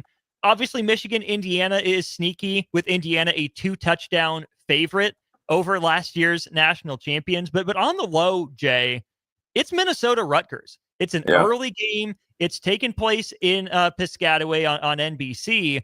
Minnesota's been playing some good football. They're already bowl eligible, not completely out of it in the race for the Big Ten Conference, but it's an uphill battle for them. On the flip side, Rutgers is at 4-4, right? This is a team that was one of those sleepers in the Big Ten 4-4 is not bad for Rutgers, but it is when they start 4-0. And all of a sudden, they're on a 4-game losing streak. They got, I would say, 3 pretty good opportunities for them, maybe even 4 the rest of the way to get bowl eligible. Hosting Minnesota, going to Maryland, hosting Illinois before finishing at Michigan State. Not exactly murderer's row, but absolutely no gimmies in there. I think that this is a game that Minnesota is favored in, and they rightly should be. But I think this is just going to be a classic, hand in the dirt, cold, early November, Big Ten style of football game. I trust Minnesota more, but Rutgers needs this one in the worst way, and I'm not putting it past them to win. Yeah, with that Minnesota Rutgers game, and also it's personal too. You got to think their old offense coordinator brought Cal McCaddis over there, and they haven't lived up to the 2 expectations. Actually, essentially, they have the Nebraska hangover to the tune of losing 4 in a row. I think Minnesota will win that game because PJ Fleck will probably want to stick it to not only one of his former players, but his former offensive coordinator. Mm-hmm. I believe in Oregon. I'm like you. It's just something about it. Maybe it's Dan Lanning, but I think Oregon is. They beat Michigan pretty handily, but that's where the most interesting game comes. Indiana, Michigan. I still think, especially if Will Johnson comes back, but even if he doesn't, I think they'll play enough good defense and they'll run the ball and just kind of tighten that game down. To Indiana gets past this one, college football, you in trouble. All bets are off. So that's why I think this game, can Michigan get them into an old street fight, and can Indiana withstand it? This is the best running attack that they will face. With Edwards, and obviously Mullings, and then if they bring in 10, it was his last name, Orgy. Essentially you got 3 215, 20-pound running backs, and they still can coach, and Coach Moore can still coach the offensive line, and they got Loveland. Quite frankly, he's probably the best tight end going right now. Him or Warren at Penn State. Yeah, him or Warren. Warren's kind of on the burst on the scene from that USC game with Penn State, but Loveland's been doing it. You look at the national champion, and you look at him against Michigan State. He's their number 1 option, so look for him to have a big game. So yeah, there's some interesting Big Ten games. I would have said the Washington game, but I just think they got talent. They're a year away. They're a year away, and I don't trust them anymore. I thought the game that when they lost early in the year and they tried to run the speed option, I was like, oh, that was just a one-off, and they just haven't done anything substantial or at least consistently. Briefly on Penn State, Washington, the reason I'm not interested in that game is just because of how I feel about Penn State. They're going to Penn State. They're more talented than Washington. The game is at home. It's in Happy Valley. And what Penn State does is they beat teams that they're slightly better than. Yeah. They beat them, right? It'll probably be, 27-13, 27-14, somewhere in that range. Penn State does enough. They look good against a decent enough Washington team where it's not a quality win, but it's not, Penn State should have rolled necessarily. They're good, but Penn State wins these type of games. It's what they do. I'm interested in Michigan, Indiana, because, Jay, we talk about, you've mentioned it a couple times, Michigan's a unique team. It's a unique program, right? The way that they think about football and the way they view themselves, right? They still, they're the defending national champs. They haven't, not won it since it's been played last. But there's a certain arrogance, I think, that just emanates from Michigan, but also a certain amount of healthy athletic pride in the same way, where Michigan knows the season it's having. Michigan knows the season Indiana's having, but Michigan will still look at Indiana and say, we're not losing to these guys. We don't care if they're undefeated. We don't care if they're top 10. We don't care if we're going to their building. It doesn't matter. We're Michigan. They're Indiana. And even if Indiana has been, by basically every measure, the better team this year, I just don't think Michigan could live with itself if it loses to Indiana. It's little Indiana. It's not even little brother. So I just think we're going to get a little bit of piss and vinegar out of Michigan on the road this week. Yeah, and also this is essentially a signature victory if they're able to do it for Coach Sherrone Moore. It'll get some heat off his back. People were talking about he's only going to be there for a year based on the way his contract is or isn't structured. Obviously, taking a lot of the blame and being there at the aftermath of the cheating scandal or whatever you want to call it, hasn't lived up to expectations, even though everybody knew the expectations were way, way too high. And they didn't look good last week, and they got embarrassed at home. I'm telling you right now, it's crazy how this game is set up for Michigan to ruin somebody's team or season, and they were just the national champion less than a year ago. So I think Michigan will give them a challenge. I think Indiana, especially at home, and they've just been so consistent, man. And this is, I'm telling you, even though Michigan is down, everybody's thinking this is the game that Michigan probably could win, right? Because Michigan still is extremely talented. Listen, you got Graham and Grant, those two defensive tackles, plus the defensive ends. This is the best front they're going to see. NFL guys galore. You got obviously our former Husker, Ernest Hausman, in the middle. This is the type of speed. This is the type of discipline on a defense that they haven't seen all year. But nevertheless, I think this game will be a lot closer than people think. I think it's going to be a game that's going to be 27-24. I like it. I think Michigan is going to win. Woo! I think they're going to win. Now, listen, I hate picking Michigan. I pick them in our little group text, and we do the points and everything. This is the last time I'm ever going to pick Michigan if they let me down again. They got me almost dead at the bottom feeder in our thing. I'm going to give one more chance because it's set up for them to go in there and play spoiler. That will take their arrogance to a whole nother level. And they know they're not going to be national champions again, but they will be trying to spoil somebody. And then really, we'll see how the nation and the rankings change if Indiana has their first loss. That's going to be the interesting part, because there were some people saying Indiana might have gotten a little bit shorted in the rankings, right? If it was an SEC team with this sort of resume, they might be ranked higher. But that's just part of the deal, right? Cincinnati went through that as a group of 5 team before it finally made the playoff. UCF not getting into the playoff, whatever it is. If you're not a big name program, fair or not, you have to validate yourself maybe one more time than other people think you do, right? Beating Michigan, even if they're a 500 team, is a validating win. But then the next step is Ohio State still on the schedule. It shouldn't be a huge knock on Indiana if they lose to Michigan, even this Michigan team. And I hope the committee recognizes how good Indiana has been, how consistent they've been, and doesn't just look at win-loss record or final score, actually takes into account, hey, guess what? Indiana, seems to be doing things the right way for the most part, right? Their coach is good for college football. He's a character. I assume if Michigan wins, Indiana would fall out of the top 12, and they would probably, in the committee's eyes, need to beat Ohio State to get back in. But personally, I would keep Indiana in the rankings, even if they lose to Michigan. This is their mulligan. They get another shot to move back up against Ohio State. Yeah, I completely agree. It wouldn't be fair because now they're look, you're putting all the pressure for them to, beat an Ohio State team. I'm picking Michigan, but I will not be surprised. To be honest, I mean, I can't lie. I'm going to change my pick, and before I leave, I can't pick Michigan, Austin. I wouldn't be able to. I'd probably get a bad case of diarrhea if I did that. I'm going to pick Indiana. I'm picking Indy. I don't know what got over me, man. It must have been a long week. You figured it out. You're good. You're back. Yeah, man. My foot started hurting, and I said I'm the first thing going. I got my thoughts messed up, but I'm gonna pick Indiana. I think they're just too consistent, and I like their quarterback, and I like their coach, and plus I just hate Michigan that much. And so, anyways, Austin, we're gonna put a bow on this bad boy. Let you take it home. I gotta prop my foot up, man. But your brother, brother, I mean, damn. But anyways, this is old school. Austin's gonna take you on home. What'd you say? I said you said it, not me. Out of your mouth. I didn't say it. I know. Hey, we got a real quick. We got a text here from Kip on the text line. Any chance Ernest Hausman comes home? Man, that would be pretty cool. Mm-hmm. Pretty cool. I don't know. You got sliding them DMs or something, right? Get on it, Rob. You know the handle. Yeah. Exactly. Anyways, old school Jay Foreman, Austin Oerman. We'll holler at you. We'll be right back.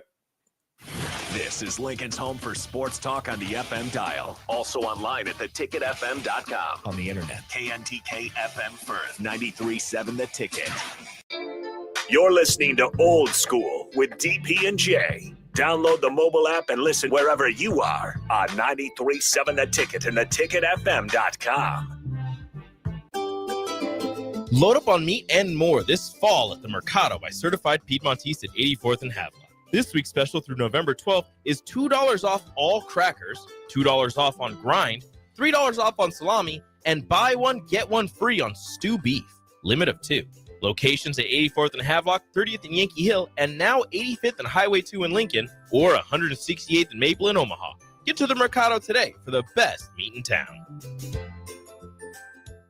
Empower a child today with the Teammates Mentoring Program. Hope is only a conversation away when you choose to share your talent, time, and heart with a child. Together, you can build a relationship based on strengths and chart a brighter future, 1 week at a time. Find out how you can be a mentor by visiting LincolnTeammates.org. Become what you needed as a kid by joining the Teammates Mentoring Program today.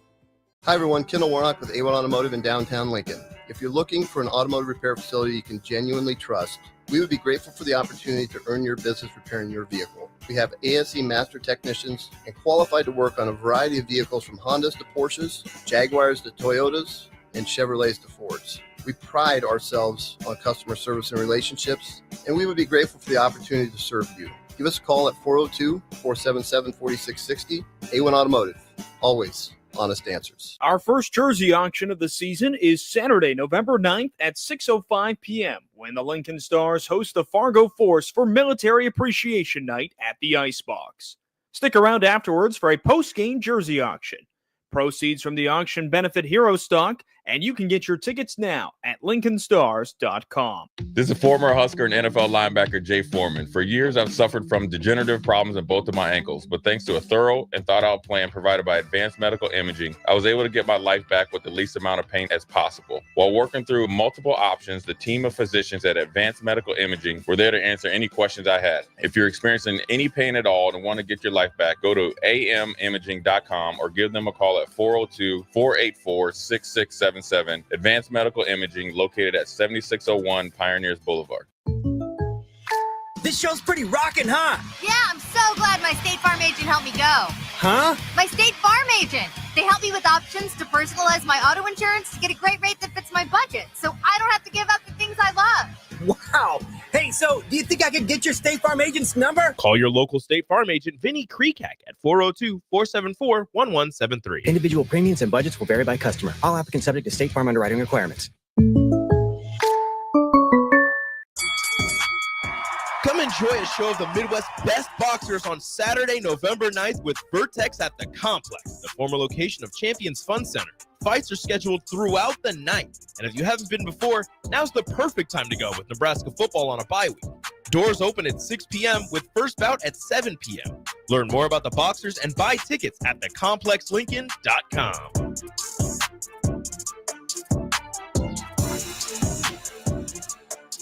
The Body Lab, located at 14th and Yankee Hill, is Lincoln's premier physical therapy and recovery lab. The Body Lab offers trigger point dry needling, cupping therapy, joint manipulation, and so much more. Looking to relax and relieve stress after a long day or difficult workout? The Body Lab's recovery lab is the ideal spot. Featuring infrared sauna, a cold plunge tub, or if you're just looking for enough space to stretch out and reset your mind. Learn more about memberships and schedule your service today at thebodylablnk.com. or visit the Body Lab in person at 14th and Yankee Hill Road. Coming at you live from the heart of Lincoln, America. This is Old School, sponsored by the Mercado by Certified Piedmontese. Broadcasting veteran Derek Gearset. When you find something that moves them, that makes them smile, celebrate it. That's your task. That's your superpower. Nebraska Football Hall of Famer Jay Foreman. Rifles a pass. It was tipped. It's picked off by Foreman. He's at the 15, 10, 5. He'll score! On 93.7 The Ticket and theticketfm.com. Welcome back to 1040 O Street. I'm Austin Oerman with you for the next hour here. And then the next hour after that, the Corner 3 comes your way at 6 o'clock. Lots to get to from an exciting opening week in college basketball. Some not so great news out of Gainesville for the Gators and head coach Todd Golden. We will get to that again leading off the Corner 3. And then the bulk of the show will be spent on Kyle Neptune and the decision that may or may not be facing a Villanova athletic department in a little bit of flux. Compare Kyle Neptune's first couple of years to some other coaches taking over for Legends in their first couple of years at their programs. But since we're in the college basketball mood, I figured it'd be a good time to replay a conversation from yesterday that Nick Sainert and Eric Strickland had, Strick and Nick, during On the Block with Nebraska basketball head coach Fred Hoiberg. Coach Hoiberg was gracious enough to give us about half an hour of his time yesterday. Appreciate him stopping by the studio. Hope to get him back soon. Interesting year ahead for the Huskers. They're 1-0. Game number 2 against Bethune-Cookman coming up tomorrow night about 7 o'clock. So Without further ado, here's the conversation that Eric Strickland and Nick Sainert had with Nebraska basketball head coach Fred Hoiberg yesterday. Yeah, welcome to On the Block. It is another special day here on the block. And I know my Spanish, and so especial is what it is. Welcome to On the Block. Strick here, as well as not Austin Oerman once again. It is Tricky Nicky in the building with Stricky today. Stricky, good to be with you again, Yeah. but I am certainly not the most important person in this room today. That's a fact. We definitely have a special guest that came up just a little bit up the road down there at the Devaney Center. It is the head coach, Fred Hoiberg of the Huskers. How are you today, Fred? Strick, it's great seeing you. It's great not having to chase you around screens. I think that's those bring nightmares to me still. I think it was more me than you, but we do have a little something for you. Check this out. Gentlemen, I've coached for 43 years, 29 years as a head basketball coach in Division I in the United States, and Freddie Hoiberg is the greatest athlete I've ever coached. He's an all-around player. He was in 7 of the 8 categories in the Big 8 as a junior, and this year he's right back there again. Great free throw shooter, scorer, leader in assists, steals, a rebounder. He's been the leading rebounder 3 years in a row at Iowa State. He does it all. There isn't anything that he doesn't do, and there isn't anything he doesn't do well. There it is. That was pretty good stuff, Stricky. That's good stuff, and that's absolutely a fact. He had a great nickname. The nickname was the Mayor, the Mayor of Ames, and he did wonderful things. I remember going out to Hilton Coliseum on a regular basis and having to deal with you and Mika Leak and all, all you studs out there. It was always a fun time. Yeah, first of all, it's great to hear Coach Orr's voice. He was my mentor. I played for Johnny for 3 years. He was kind of the larger-than-life figure in the athletic department. When I was growing up, I was a ball boy in Ames, born in Lincoln, moved to Ames when I was 2. My dad got a job as a professor at the university, and really just grew up with a great admiration for Coach Orr and what he did for the program and just his style of play, up-tempo, filled Hilton Coliseum, really created Hilton Magic. Really one of the great venues in the Big 8 back in the day. And as you know, Strick, I mean, those were the good old days in the old Big 8 conference, and just some unbelievable characters as coaches. Danny here, Coach Orr. At Iowa State, you had Norm Stewart. Stormin' Norman in Missouri. Sit down, Norm, as the fans used to always chant at him. Oklahoma, you had Billy Tubbs. And Eddie Sutton, Roy Williams. I mean, it's just such a great league and just a awesome group of coaches. So, yeah, it was, Coach passed away, actually. It was my third year at Iowa State. And that was a tough time for me because of everything that he did for me. I really had tried to emulate his style of play, his system, the up-tempo, the fast-paced style. And he was just such a great man and did a lot of great things in the community. So thanks for playing that. That was really cool. Yeah, no doubt, man. It's truly been a pleasure to have been close and connected. Had the opportunity to be able to come, and be around the players. And you're very inviting and welcoming to a lot of the old players. And I think that's phenomenal. And I know that you're working to continue to build those relationships and do that now that you've been here 6+ years now. Going into year 6. Yeah. So, now that you've been here and you've gotten acclimated, how has it felt since you had some touch points to the area, but now, being here with family and everything that used to be here, how does it feel now? Well, it's really cool how life for me has become full circle, or how it's come full circle. And being born in Lincoln, spending a lot of time here on holidays. Ames is my home. That's where I grew up. It's where I went to high school. It's where I met my wife, and obviously went to college at Iowa State. But we always had those connections to the University of Nebraska. And, one of the really cool things for me growing up, I was a diehard Husker football fan, and getting an offer to play for Coach Osborne and, building a relationship with him was really special. And I always loved coming and playing at the Devaney Center back in the day. I mean, it was such a great venue. People talked about Allen Fieldhouse and, back in the day, the old Oklahoma State IBA Arena when it was before the addition. I mean, to me, that was one of the loudest places I ever played in. And they were like right on you, too. Right on top of you. Yeah. And had unbelievable teams. But, I remember our great battle, Strick. And, so Tim Floyd came in my senior year, and you guys were putting it on us at halftime in Ames. And it was a noon game, and he killed us in practice the day before. He was really upset with us, and we ran, and we were pretty gassed that first half. We're getting beat. And I remember he came in, he said to our center, Lauren Meyer, who's a first-round NBA draft pick. Played with him in Dallas. And he said, Lauren, you do understand you're getting your ass kicked by a guy named Mikey. And Mikey Moore was just putting it on him. And then we found a way to rally and ended up winning that game. But, we always had trouble. We won the one game my senior year at the Devaney Center. It was fun this year playing the scrimmage, the red-white game, back in the Devaney, bringing hoops back to the Devaney Center. Such a really, I thought one of the underrated venues in the Big 8 Conference at the time. No doubt. And so I know me personally, the closeness that I had for this program here, and there was a reason to why I stayed. What was the recruiting process like for you? Because you were definitely one of the highest suited guards coming in the country around that time. And the choice to stay there, like, what was that like? And did you do, like, I didn't take any recruiting. I regret it at this point. But how did it go for you? Yeah, I took some visits. I wanted to make sure Iowa State was, I think, first on the list. But I visited Stanford. My dad, being a professor, he told me, he said, you should go to Stanford. He said, you're not going to play in the NBA, so you need to go get this Stanford degree. Wow. So, well, I said, Dad, thanks for the confidence. But anyway, that was a tough one to turn down. And then I went to Arizona, Lute Olson, and Final Fours, everything that they had going on. So that was a really cool visit. And then I seriously did consider Nebraska for football. And then Danny Nee did a home visit. I did not end up taking the official visit to Nebraska, which did not make Danny very happy at the time. But I did look at it for football. That was a serious consideration for me. And then when I went to Iowa State, I'm sure it was like you, Strick, staying home.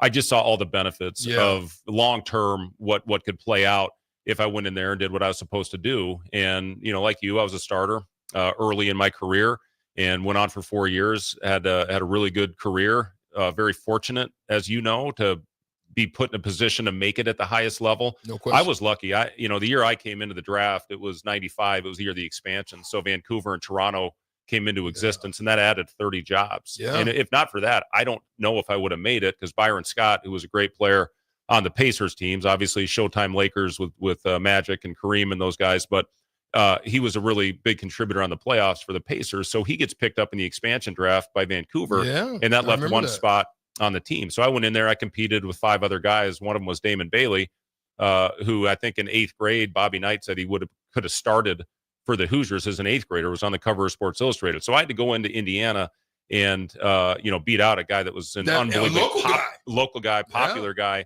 And I played against him in the CBA. Yeah. And thankfully I ended up making that team. Larry Brown was the coach those first couple of years. And you know how it is, Strick. I mean, a lot of it's all about timing in life. And, you had a hell of a career. I was fortunate to play 10 years before my heart condition. And, it's just being able to provide for your family, doing what you love to do, man. There's nothing like it. That's a fact. Coach, I'm curious, from a coaching perspective, we mentioned now, like, kind of a big picture question. This is now your 6th year, going into your 6th year, 5 years in the Big Ten Conference as the coach in Nebraska.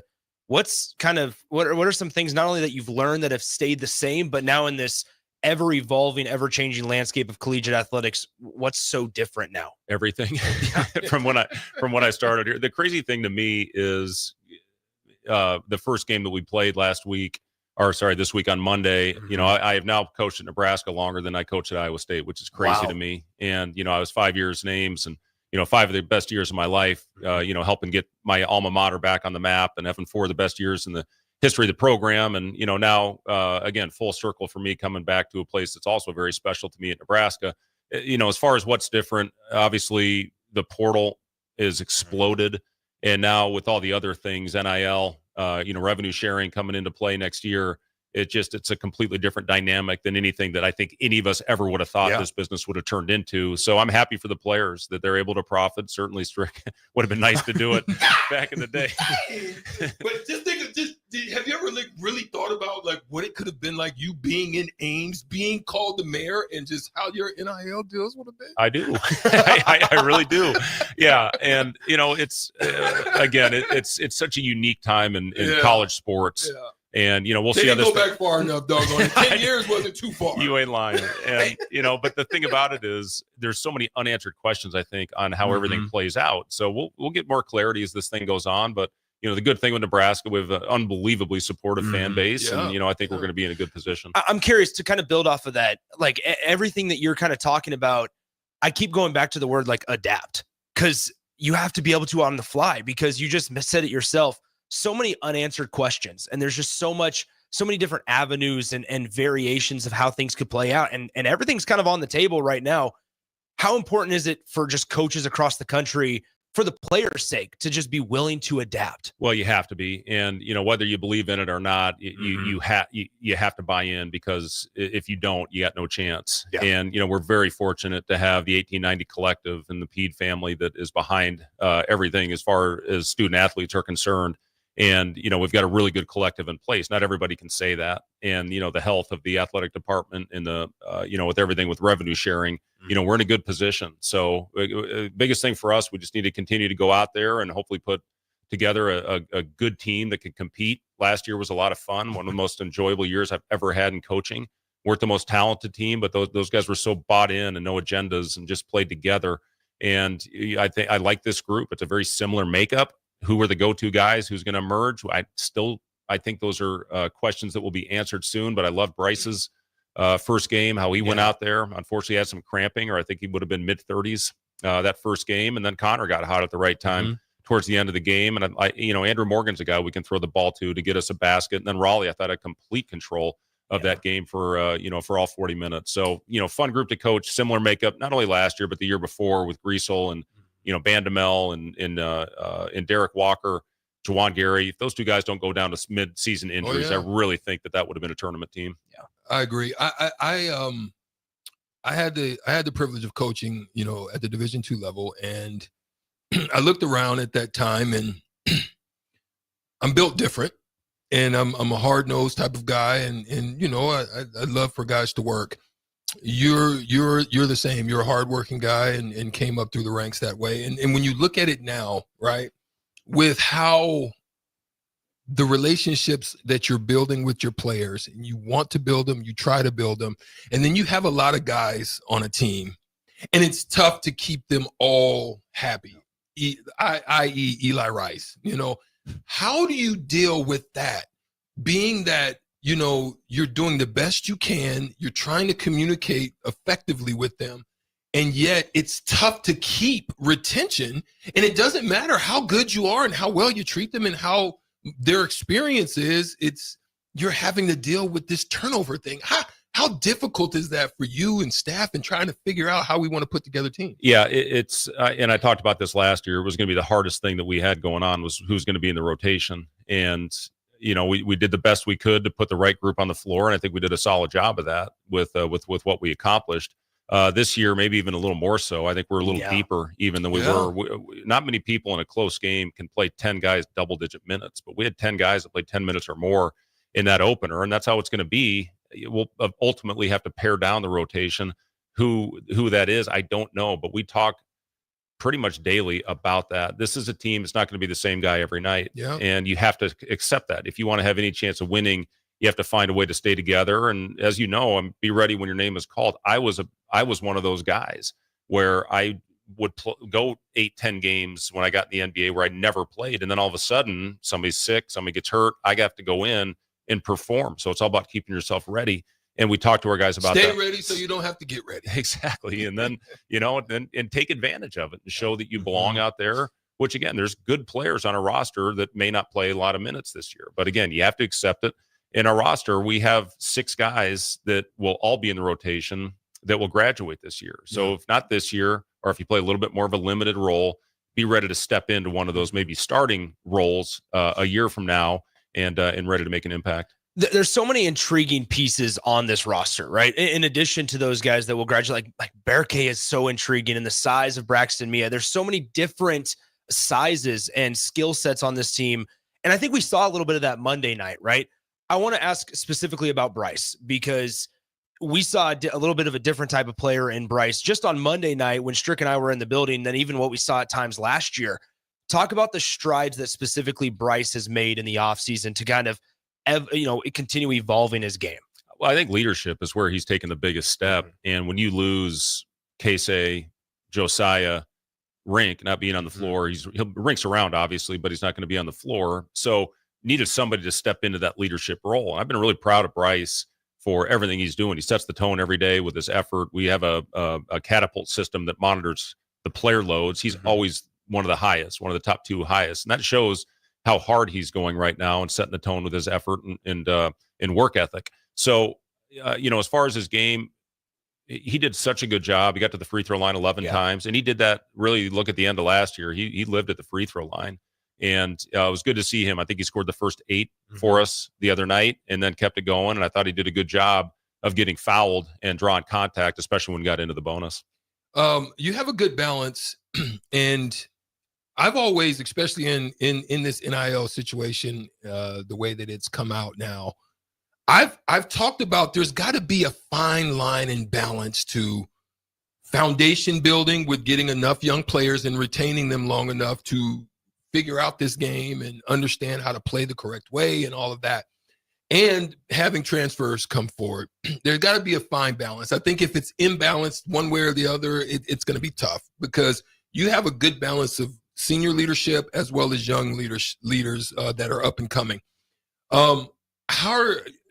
How are you looking at like Nick Janowski and Kale and some of these other guys that are a lot younger?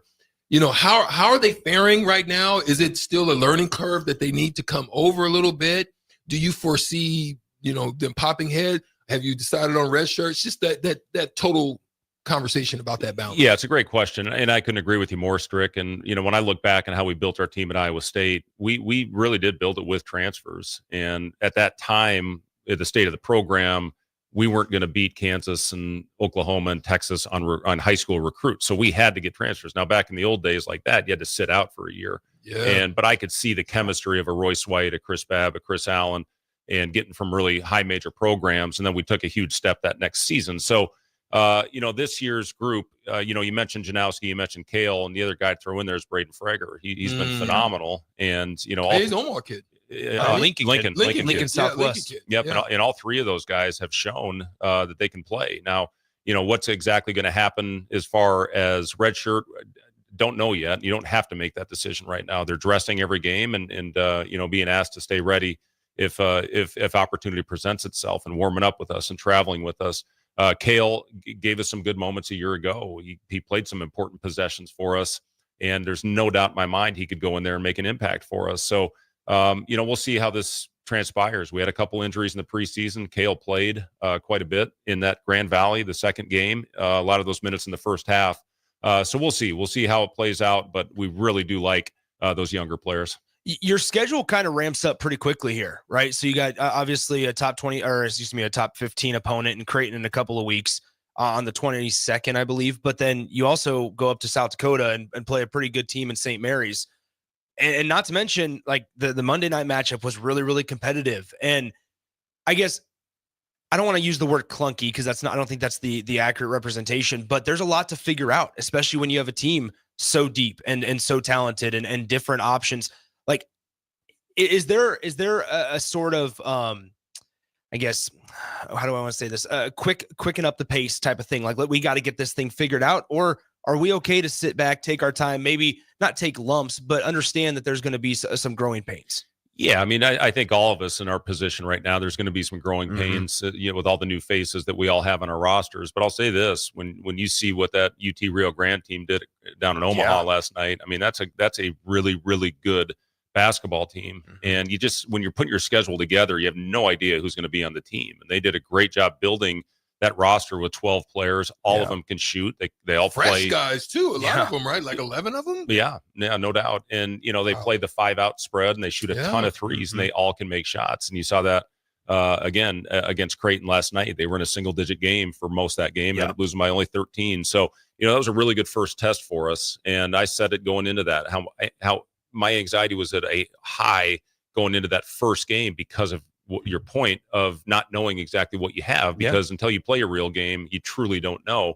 And, these next 2 opponents will give us a good feel heading into the St. Mary's game, heading into the Creighton game, on where we are. We will take steps every day to get better. We had a lengthy film session after that first game. And, the last couple of days have been all about correcting things that we needed to work on heading into the game on Saturday night. It was funny because when he said it, I mean, you said it today, where it was when you guys scheduled Rio Grande, they didn't have the 12 players. They added 12 fresh players. And so it's just kind of interesting that they're, with this ever-changing landscape and rosters changing so frequently, you don't know what opportunity is going to present itself. You don't know. And 2 more questions. Now that you have Raleigh and Aaron Eulis, as your true point guards. The benefits this year to this year's team, do you feel that it's improving your offensive efficiency in the half court and allowing your team to better get out in the transition game often and more effectively with them, as well as Burke being able to handle? Sure. Yeah. Yeah. How do you feel about that? Yeah, I think our pace, it was good at times, and at times it wasn't as good. Our spacing on the break wasn't quite where we needed it to be consistently 100% of the time. That being said, the organization that those guys can provide for our team. Last year when we faced pressure, really the guy that we went through was Rink. Yeah. And, with just the dynamic of last year's roster, with Bryce really being the primary ball handler, we had to have Rink, and Rink led us in assists a year ago. So that was very important, and Burke can give us some of that. I think you saw a really good backdoor play that he made in the first half, handling the ball. Yeah. But then Aaron and Raleigh, the possession, talked about this afternoon, Strick, when he came down and found Connor trailing the play. That's just an instinctive basketball play, knowing where the hot hand is. And that really got us up 7. And then Connor ran 2 plays, next 2 possessions, got a layup and got to the free throw line. And, that's what a true point guard can do for you. So the pace, Aaron's done a great job getting the ball up the floor. But really happy to have those 2 guys part of our Just program. to tie on to that, before he asks the last question, I'll give it to him. See, that would be nice. You don't have since he's to. visiting my show. No, so listen. One thing that I noticed that was a little bit different in why it's important, like having that point guard presence, is I saw a couple of times in the past. Let me start there, where it would get bogged down. You would get a mismatch, and instead of the identification of that mismatch, everything stopped. Here, Rink is on a freaking point guard. Get this ball to him and let us work off of it. I saw at times last year that wasn't identified. Sometimes you would go and screen with another guy and end up switching the matchup. I saw that with Raleigh a couple of times where he literally saw it, identified it, and was able to get to the mismatch, even if it was for himself. I thought that was imperative. Yeah, I agree with that, and he did. I thought he took advantage of it, got into the paint, not only where he scored it or got fouled, but also sprayed it out for some shots. And we've got a package. We did it a lot with Griesel 2 years ago, just having a 6'7" lead guard out there where he was able to take advantage of a mismatch with his size. We need to do like we had Burke a couple times. We have to get the ball to him, especially just throwing it in, getting him a punch in transition. We missed him a couple times on that because he's so talented and he's got such great ball skills to be able to make plays. Feet work is awesome. It is. Yeah. Especially defensively. Yeah. Okay, so I want to ask a big picture as we kind of put a bow on this conversation. You guys have steadily improved every single year, right? And there were some key pieces even 3 years ago where it was like the McGowan's brothers, right? And then Derek Walker. I mean, you can't speak enough about D-Walk. And you guys have continued to improve with guys like that. Rink you ran a lot of your offense through Rink in the paint last year as well. Who's those guys this year that in 3 years we're going to be looking back and go, you know what? They were kind of they allowed you to take one more step up the ladder in terms of being able to continue, expanding expectations. Yeah, and I'll say that, Griesel and Bandamel were 2 of the best culture guys that I've ever coached. Those guys were unbelievable, really in flipping the script on Nebraska basketball, getting us back, where we needed to be. And it just has kind of taken off from there. I would say Raleigh definitely is one of those guys. I look at Connor Sejan, Gavin Griffiths. Those 2 guys have bright futures with us. They're still young, only a sophomore for Gavin, junior for Connor. Sam has been great as far as a culture guy, leadership guy. And then, Bryce Williams and Juwan Gary. I mean, both those guys have been absolutely phenomenal for us. We have a roster full of really good kids, and it's what we want to coach. We want hardworking, get on the floor, block out, do all those little dirty things that I know makes this fan base, be supportive of the group that's out there. It's like your team, Strick. I mean, you had a gritty, tough, hard-nosed team, and that's what we want here. That's what I've talked to my assistants about, is getting those kind of groups in here that I know the fan base will be proud of, whether you win or lose. That you can walk out of here saying that team played their ass off. Left it all on the line. Yep. You have a Sejan fan in here, so we may have to get Connor down here to talk to us a little bit and welcome. We definitely want to welcome the new guys. Yep. Like just know that this is a place for them to be able to come and be really engaged and introduced to the to the community of Lincoln. And so we appreciate you for taking the time out of your busy schedule to come on down during a week of preparation. And we thank you. I appreciate you guys having me on. We got to ask Bethune-Cookman Saturday. What do they do well? What's going to present maybe a challenge for you guys real quick? Yeah, playing Reggie Theus, a guy that's been at every level. Reggie was assistant coach of the Timberwolves, and I was working in the front office, so know Reggie well. And he's got a lot of talent on this team. He's got several high major transfers that are on this team. So they'll ISO quite a bit. They play very fast. They were 15th in the nation in fast break points a year ago. So that's where it's going to start. We have to get back in transition. If you give a team easy baskets, then that fuels confidence. And we just, we can't rely on trying to shut them off after they get confident. So very important early on that we get back in transition. There it is. Coach Fred Hoiberg joining us here on The Block. Thank you once again, Coach Hoiberg, for taking the time to come on down and hang out with us on The Block and The Blockheads. We're going to take a break, let Fred get out of here, and we're going to come right back and have a little discussion on The Block. 937 The Ticket. Watch Old School live on Facebook, YouTube, or Twitch. Old School with DP and J on 93.7 The Ticket and theticketfm.com. The Rabbit Hole Bakery, located at 8th and Q in the Haymarket, is the ideal place for fresh breakfast items or desserts made daily. Cream puffs, cinnamon rolls, carrot cake, sweet potato, pecan cookies, brownies, blondies. Do I need to keep going? What about bread pudding with homemade bourbon caramel sauce? Stop by the Rabbit Hole Bakery at 8th and Q in the Haymarket today to satisfy your cravings. And if you're looking for larger group orders, they do that too. Order ahead on their website at therabbitholebakery.com today.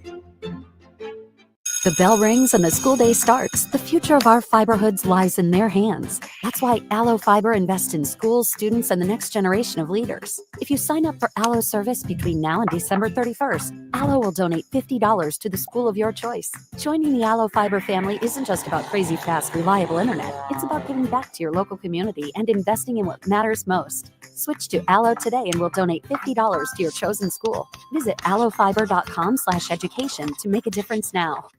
You have a big investment in your farming operation. Let Landmark Implement help you get the most out of your equipment by investing in pre-season service inspections. Let our John Deere trained and certified technicians provide you with a complete list of repairs that will help your equipment perform better and deliver maximum performance. At Landmark, buy 3 equipment service inspections and get the 4th free. Contact your local Landmark service manager for details and experience the Landmark difference. As a proud member of the Roofing and Solar Reform Alliance, Coalition Restoration stands out by providing thorough property assessments, personalized customer service, and top-notch craftsmanship. With years of experience in the industry, Coalition Restoration has built a notable reputation for having a team filled with skilled professionals and possessing the expertise to handle any roofing project, big or small. Visit their website today for a free roof assessment at www.coalitionrestoration.com or give them a call at 402-607-8186.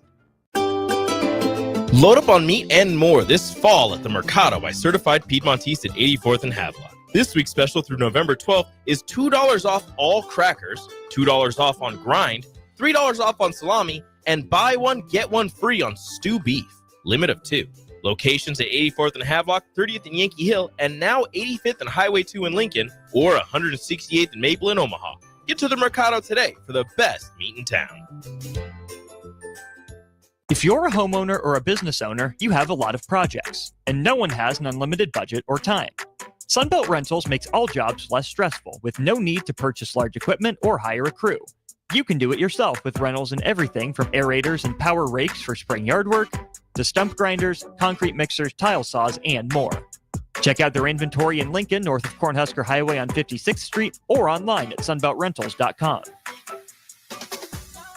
This is former Husker and NFL linebacker Jay Foreman. For years, I've suffered from degenerative problems in both of my ankles, but thanks to a thorough and thought-out plan provided by Advanced Medical Imaging, I was able to get my life back with the least amount of pain as possible. While working through multiple options, the team of physicians at Advanced Medical Imaging were there to answer any questions I had. If you're experiencing any pain at all and want to get your life back, go to amimaging.com or give them a call at 402-484-6677. Advanced Medical Imaging, located at 7601 Pioneer Pioneers Boulevard. With the Planet Fitness Black Card, you don't just get a great workout, you get a great perk out because your membership is packed with perks. For $1 down and $24.99 a month, you'll get perks like access to any of our 2,400 clean and spacious locations. Bring your friend anytime and both work out with tons of equipment that'll give you that big fitness energy. Relax in the Black Card Spa and more. Work out and perk out with the PF Black Card. Join for just $1 down and $24.99 a month.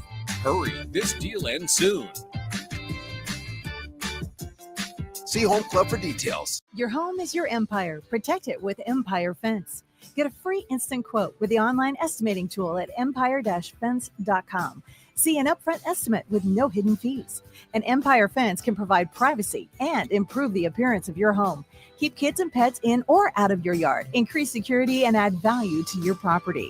Visit empire-fence.com now to view the stylish and maintenance-free possibilities for your home and get a free instant online quote. Let Empire Fence protect your empire. Back to Old School with DP and J on 93.7 The Ticket and theticketfm.com. Big thanks to Fred Hoiberg for stopping by on the block yesterday. He sat down with Strick and Nick as I was out yesterday. Fun conversation, good conversation, wide-ranging. Again, Nebraska, Bethune, Cookman tomorrow evening at Pinnacle Bank Arena. I'm Austin Oerman with you for the next 15 minutes here on Old School, followed immediately by the Corner 3, followed by high school football. State playoffs in action. Nick Sainert will be up in Seward. It'll be the Blue Jays and the Griffin Seward, number 2 seed in Class B, hosting 10 seed Gretna East. I assume Nick will want it. About 6:50, and kickoff will be at 7 up there at Concordia University in Seward. So make sure you stay tuned for Corner 3 and high school football coming up next. Of course, it's state volleyball taking place in Lincoln over these last few days. Big shout out to the Lincoln Lutheran Warriors. That's right, old alma mater, rolling along. It is a machine that Coach Ziegler has rolling on 56 between Vine and Holdridge. Warriors sweep Norfolk Catholic today. They will play for their 4th consecutive state title tomorrow and 5th in the last 6 years. Incredible work by Coach Ziegler and the girls. Proud of him. Rooting for him tomorrow at PBA. All right, to the text line here for just a couple minutes. Let's go to Phil. It says, Kurt Cignetti did say Michigan sucks, along with Purdue and Ohio State. I think Michigan will have a little something extra for Indiana. Yeah, I think Michigan will too. That is bulletin board material that has been on the walls of the Wolverines, the locker room, probably on their way out to practice all week long. These are the defending national champions that Kurt Cignetti said that about. Do I think he's wrong? Not necessarily. Michigan hasn't been great. Do you know why he said it? Yeah, you got to get that fan base fired up, right? They probably forgot football existed to some degree. But Kurt Cignetti comes in there, and he caught their attention. Not just the fan base, but obviously the players in that program as well. He caught their attention. He's holding their attention. It's why the Hoosiers are right now in position to make the first 12-team college football playoff. 89-85. I think Indiana's going to kick the poop out of Michigan. That's just what they do this year. It doesn't matter who it is, where it is. They just go out and do their thing. I don't know if Indiana kicks the poop out of Michigan.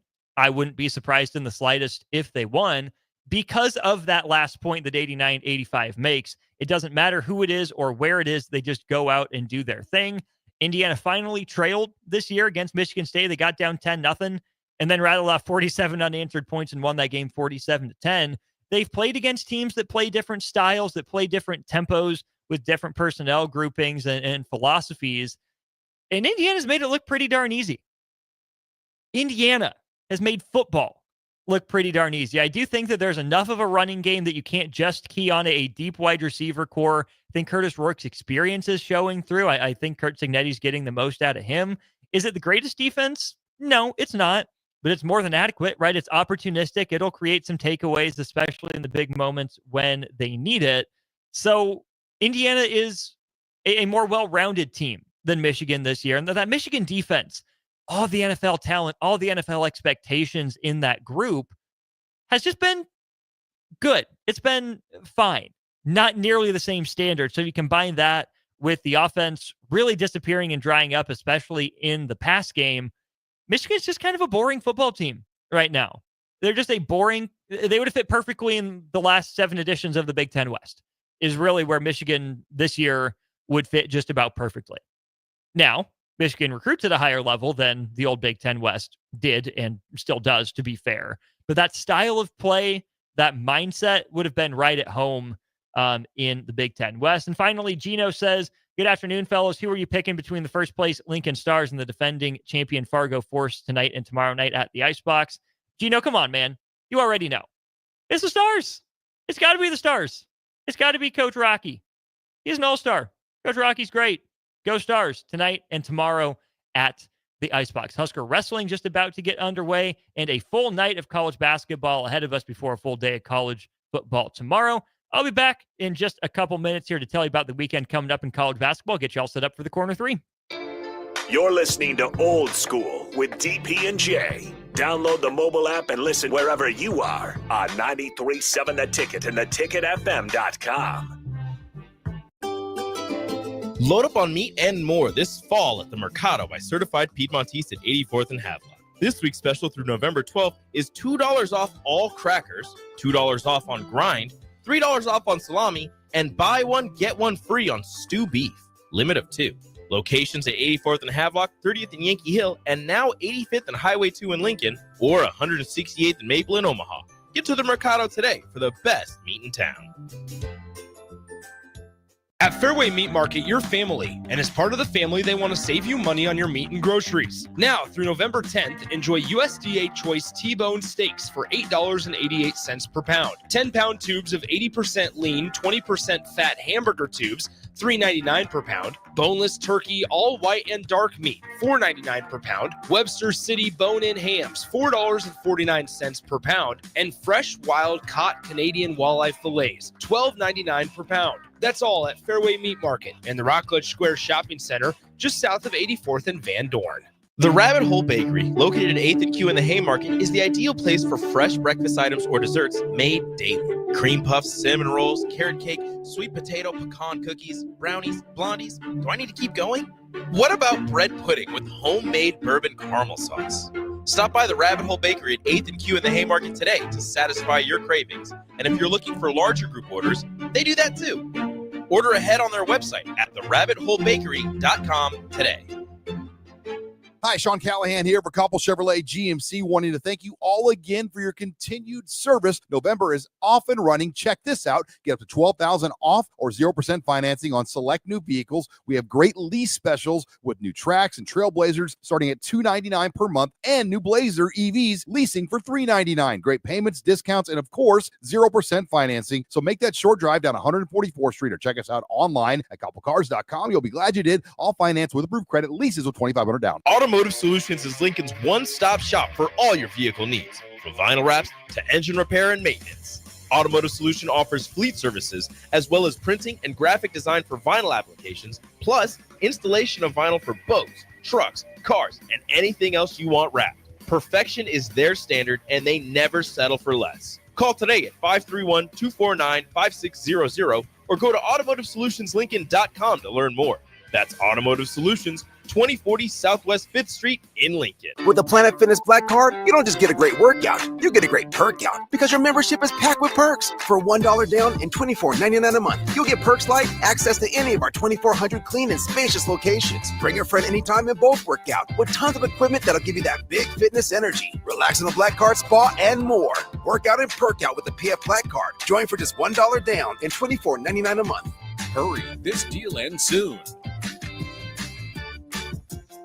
See Home Club for details. As a proud member of the Roofing and Solar Reform Alliance, Coalition Restoration stands out by providing thorough property assessments, personalized customer service, and top-notch craftsmanship. With years of experience in the industry, Coalition Restoration has built a notable reputation for having a team filled with skilled professionals and possessing the expertise to handle any roofing project, big or small. Visit their website today for a free roof assessment at www.coalitionrestoration.com or give them a call at 402-607-8186.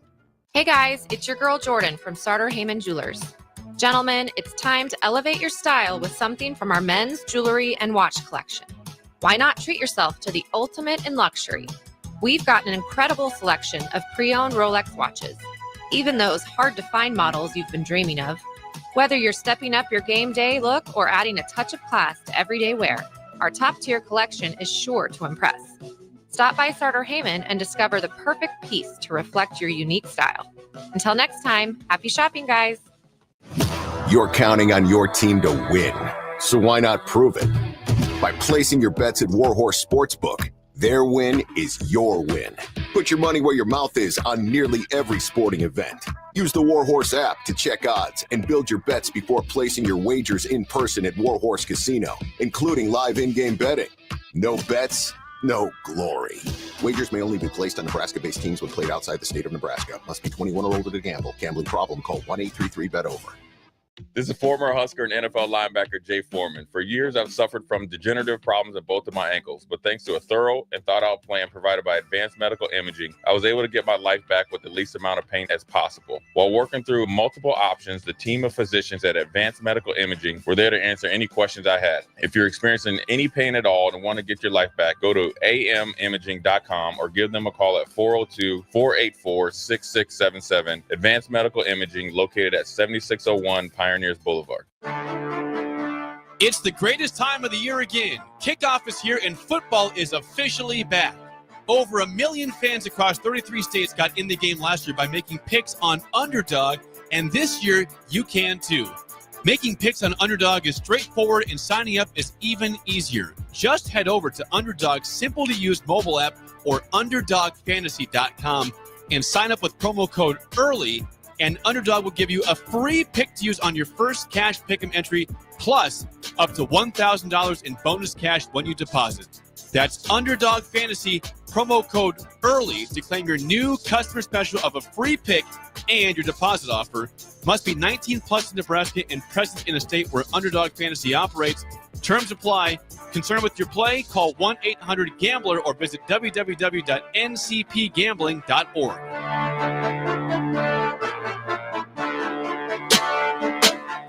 Back to Old School with DP and J on 93.7 The Ticket and theticketfm.com.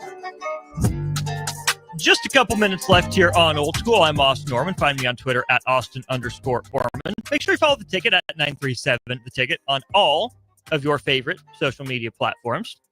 We'd really appreciate it. Doesn't cost you anything. Does us a lot of good. We're putting content out there pretty darn consistently. So if you want to make sure at least that you don't miss anything, you have everything you need right there at your fingertips. Facebook, YouTube, Instagram, all up there for you. You just have a Twitch channel, but Allo Channel 961. Big thanks to them and Sartor Heyman Jewelers for sponsoring all our video streams. Just a couple minutes left here, and Major League Baseball's GM meetings taking place right now. Obviously, I know I'm a Royals fan. Hopefully you know that by now as well. I think there are plenty of you out there as well. So what did General Manager J.J. Picollo have to say to MLB.com about the offseason for the Royals? What should be ahead for the boys in blue? There are really four main takeaways, according to MLB.com. Number one, he said that they are, quote, very comfortable with our starting pitching right now, end quote. He goes on to mention Michael Wacha, who the Royals re-signed 3 years, $51 million for him. Seth Lugo, Cole Reagans, Brady Singer back. And then some interesting names. Alec Marsh, who was a bullpen weapon at the end of the year, but he was a starter to begin the year, got moved to the bullpen when Michael Lorenzen came to town in a trade deadline acquisition. Chris Bubich was a starter, blew out his elbow a couple of years ago, officially against the San Francisco Giants out there in the Bay Area. He made a pretty quick return from Tommy John surgery, was elite out of the bullpen for the Royals this year. Also throws in Daniel Lynch, who up until this year was exclusively a starter, did move to the bullpen and posted some really good results for the Royals at the end of the regular season. Didn't get a lot of run, maybe one outing, maybe two in the playoffs. I don't remember exactly. But it's good to hear that the Royals think they still have starting pitching. But man, talking about Daniel Lynch as a starter, that's an emergency option only at this point. Bubich, I would be okay giving a look at the rotation because he was pitching really well with a new pitch, some new pitch shapes when he started last season before the Tommy John surgery. But Daniel Lynch has got to stay in the bullpen. He hasn't added the velocity like you thought he would, not as consistent in terms of the command and control when he's a starter, right? So I think Lynch needs to primarily be a bullpen guy. And to be fair, the Royals were extremely healthy in the starting rotation last year. Didn't miss many starts at all. Lugo pitches a career high in innings. Reagan's pitches a career high in innings. Waka misses just a little bit of time after an incident down in Texas, but he was the back of his baseball card, really solid, really steady for him. You got 2.5, 3 good months out of Alec Marsh as a starter in your 5 spot. The guy I didn't mention, though, Brady Singer. What did J.J. Picola have to say about him? Quote, "We like Brady a lot. We thought he made significant strides this year. He continues to add to his repertoire to help him navigate lineups, and he'll continue to do that. So Brady's a lock in our rotation. When you look at our top 4, Brady is in it. We'd like to have him because you can never have enough depth," end quote. Brady is a lock in our rotation. On the one hand, fantastic news. A homegrown guy that the Royals developed into a quality number 4, occasionally number 3 type of starter. But the thing about him is he's not a usual number 3 or number 4. Brady Singer will have days where he is untouchable and days where he can't miss a bat to save his life. He is a mystery wrapped inside an enigma. 3.1 wins above replacement last year. Definitely going to cost more in arbitration, even though he is a Super 2 eligible player. There's been a lot of talk internally and externally about the value you can get for Brady Singer. He's not good enough to be a 2 in the playoffs. Not right now. He's still young enough. You could maybe see him take another step forward, especially if he adds a consistent third pitch to his pretty deadly sinker slider mix right now. Royals moved him to the bullpen in the postseason. I think he made 1, maybe 2 appearances there as well. Could he be a guy that transitions to a shorter outing, higher leverage sort of role in the bullpen? Potentially, right? Those 2 pitches he has are elite in terms of the movement he's able to get on him when he's clicking. If you tell me the Royals keep Brady Singer, I'm not mad about it. If they think that their strength is going to be starting pitching, you keep Brady Singer around for that, sure, I'm not mad. But if they tell me they trade Brady Singer and they get a middle of the order or top of the order impact bat, guess what? Not mad about that at all. Number 3 thing that J.J. Picola mentioned to MLB.com was adding to the bullpen. We saw that this doesn't necessarily have to take place in the offseason. Very few of the Royals' offseason additions ended the year in the bullpen in the playoffs. John Schreiber was there, but other than that, no Will Smith, no Nick Anderson, no Chris Stratton. It was guys at the trade deadline and internal guys that stepped up. Again, Bubich, Sam Long was a young guy. The trades for Lucas Urseg and Hunter Harvey for 2 or 3 games before he went down with the back injury. So I get why the Royals would maybe want to add to their bullpen in the offseason, but they showed that it could be done in season as well. The risky run is, would you rather pay the salary up front, or would you rather pay in prospects later on? Number 4 thing J.J. Picola said was the offense. He says, quote, "We're looking at trying to add some on base to our team, especially when we want to put the game in motion and be athletic. Ideally, it would be in the leadoff spot and maybe somewhere in the middle of the lineup." Completely agree. Some interesting targets out there. Royals probably won't be in the running for Juan Soto, but hey, I'm not going to completely write off their chances on that. It's been a good show. Thanks to the Mercado by Certified Piedmontese for their sponsorship of Old School. I'm going to get out of the way here for just a couple minutes, pay some bills, but then Corner 3. Lots going on. A busy first week in college basketball. Some interesting results already in the books. And what's the future for Kyle Neptune at Villanova? I'll be with you for the next 45 minutes before we send you out to state football. Don't go anywhere. Talk to you in a sec. This is Lincoln's home for sports talk on the FM dial. Also online at theticketfm.com. On the internet. KNTK FM Firth, 93.7 The Ticket. This week's 93.7 The Ticket Athlete of the Week is Jet Tamala of Millard South High School. Tamala completed 29 passes on 37 attempts for 379 passing yards, 4 touchdowns, and 0 interceptions. Tamala also ran for 51 yards on 6 carries and added another touchdown. Millard South dominated Papillion La Vista South 56-19 in round 1 of the playoffs and hosts number 10 Millard North this Friday night. The Ticket's athlete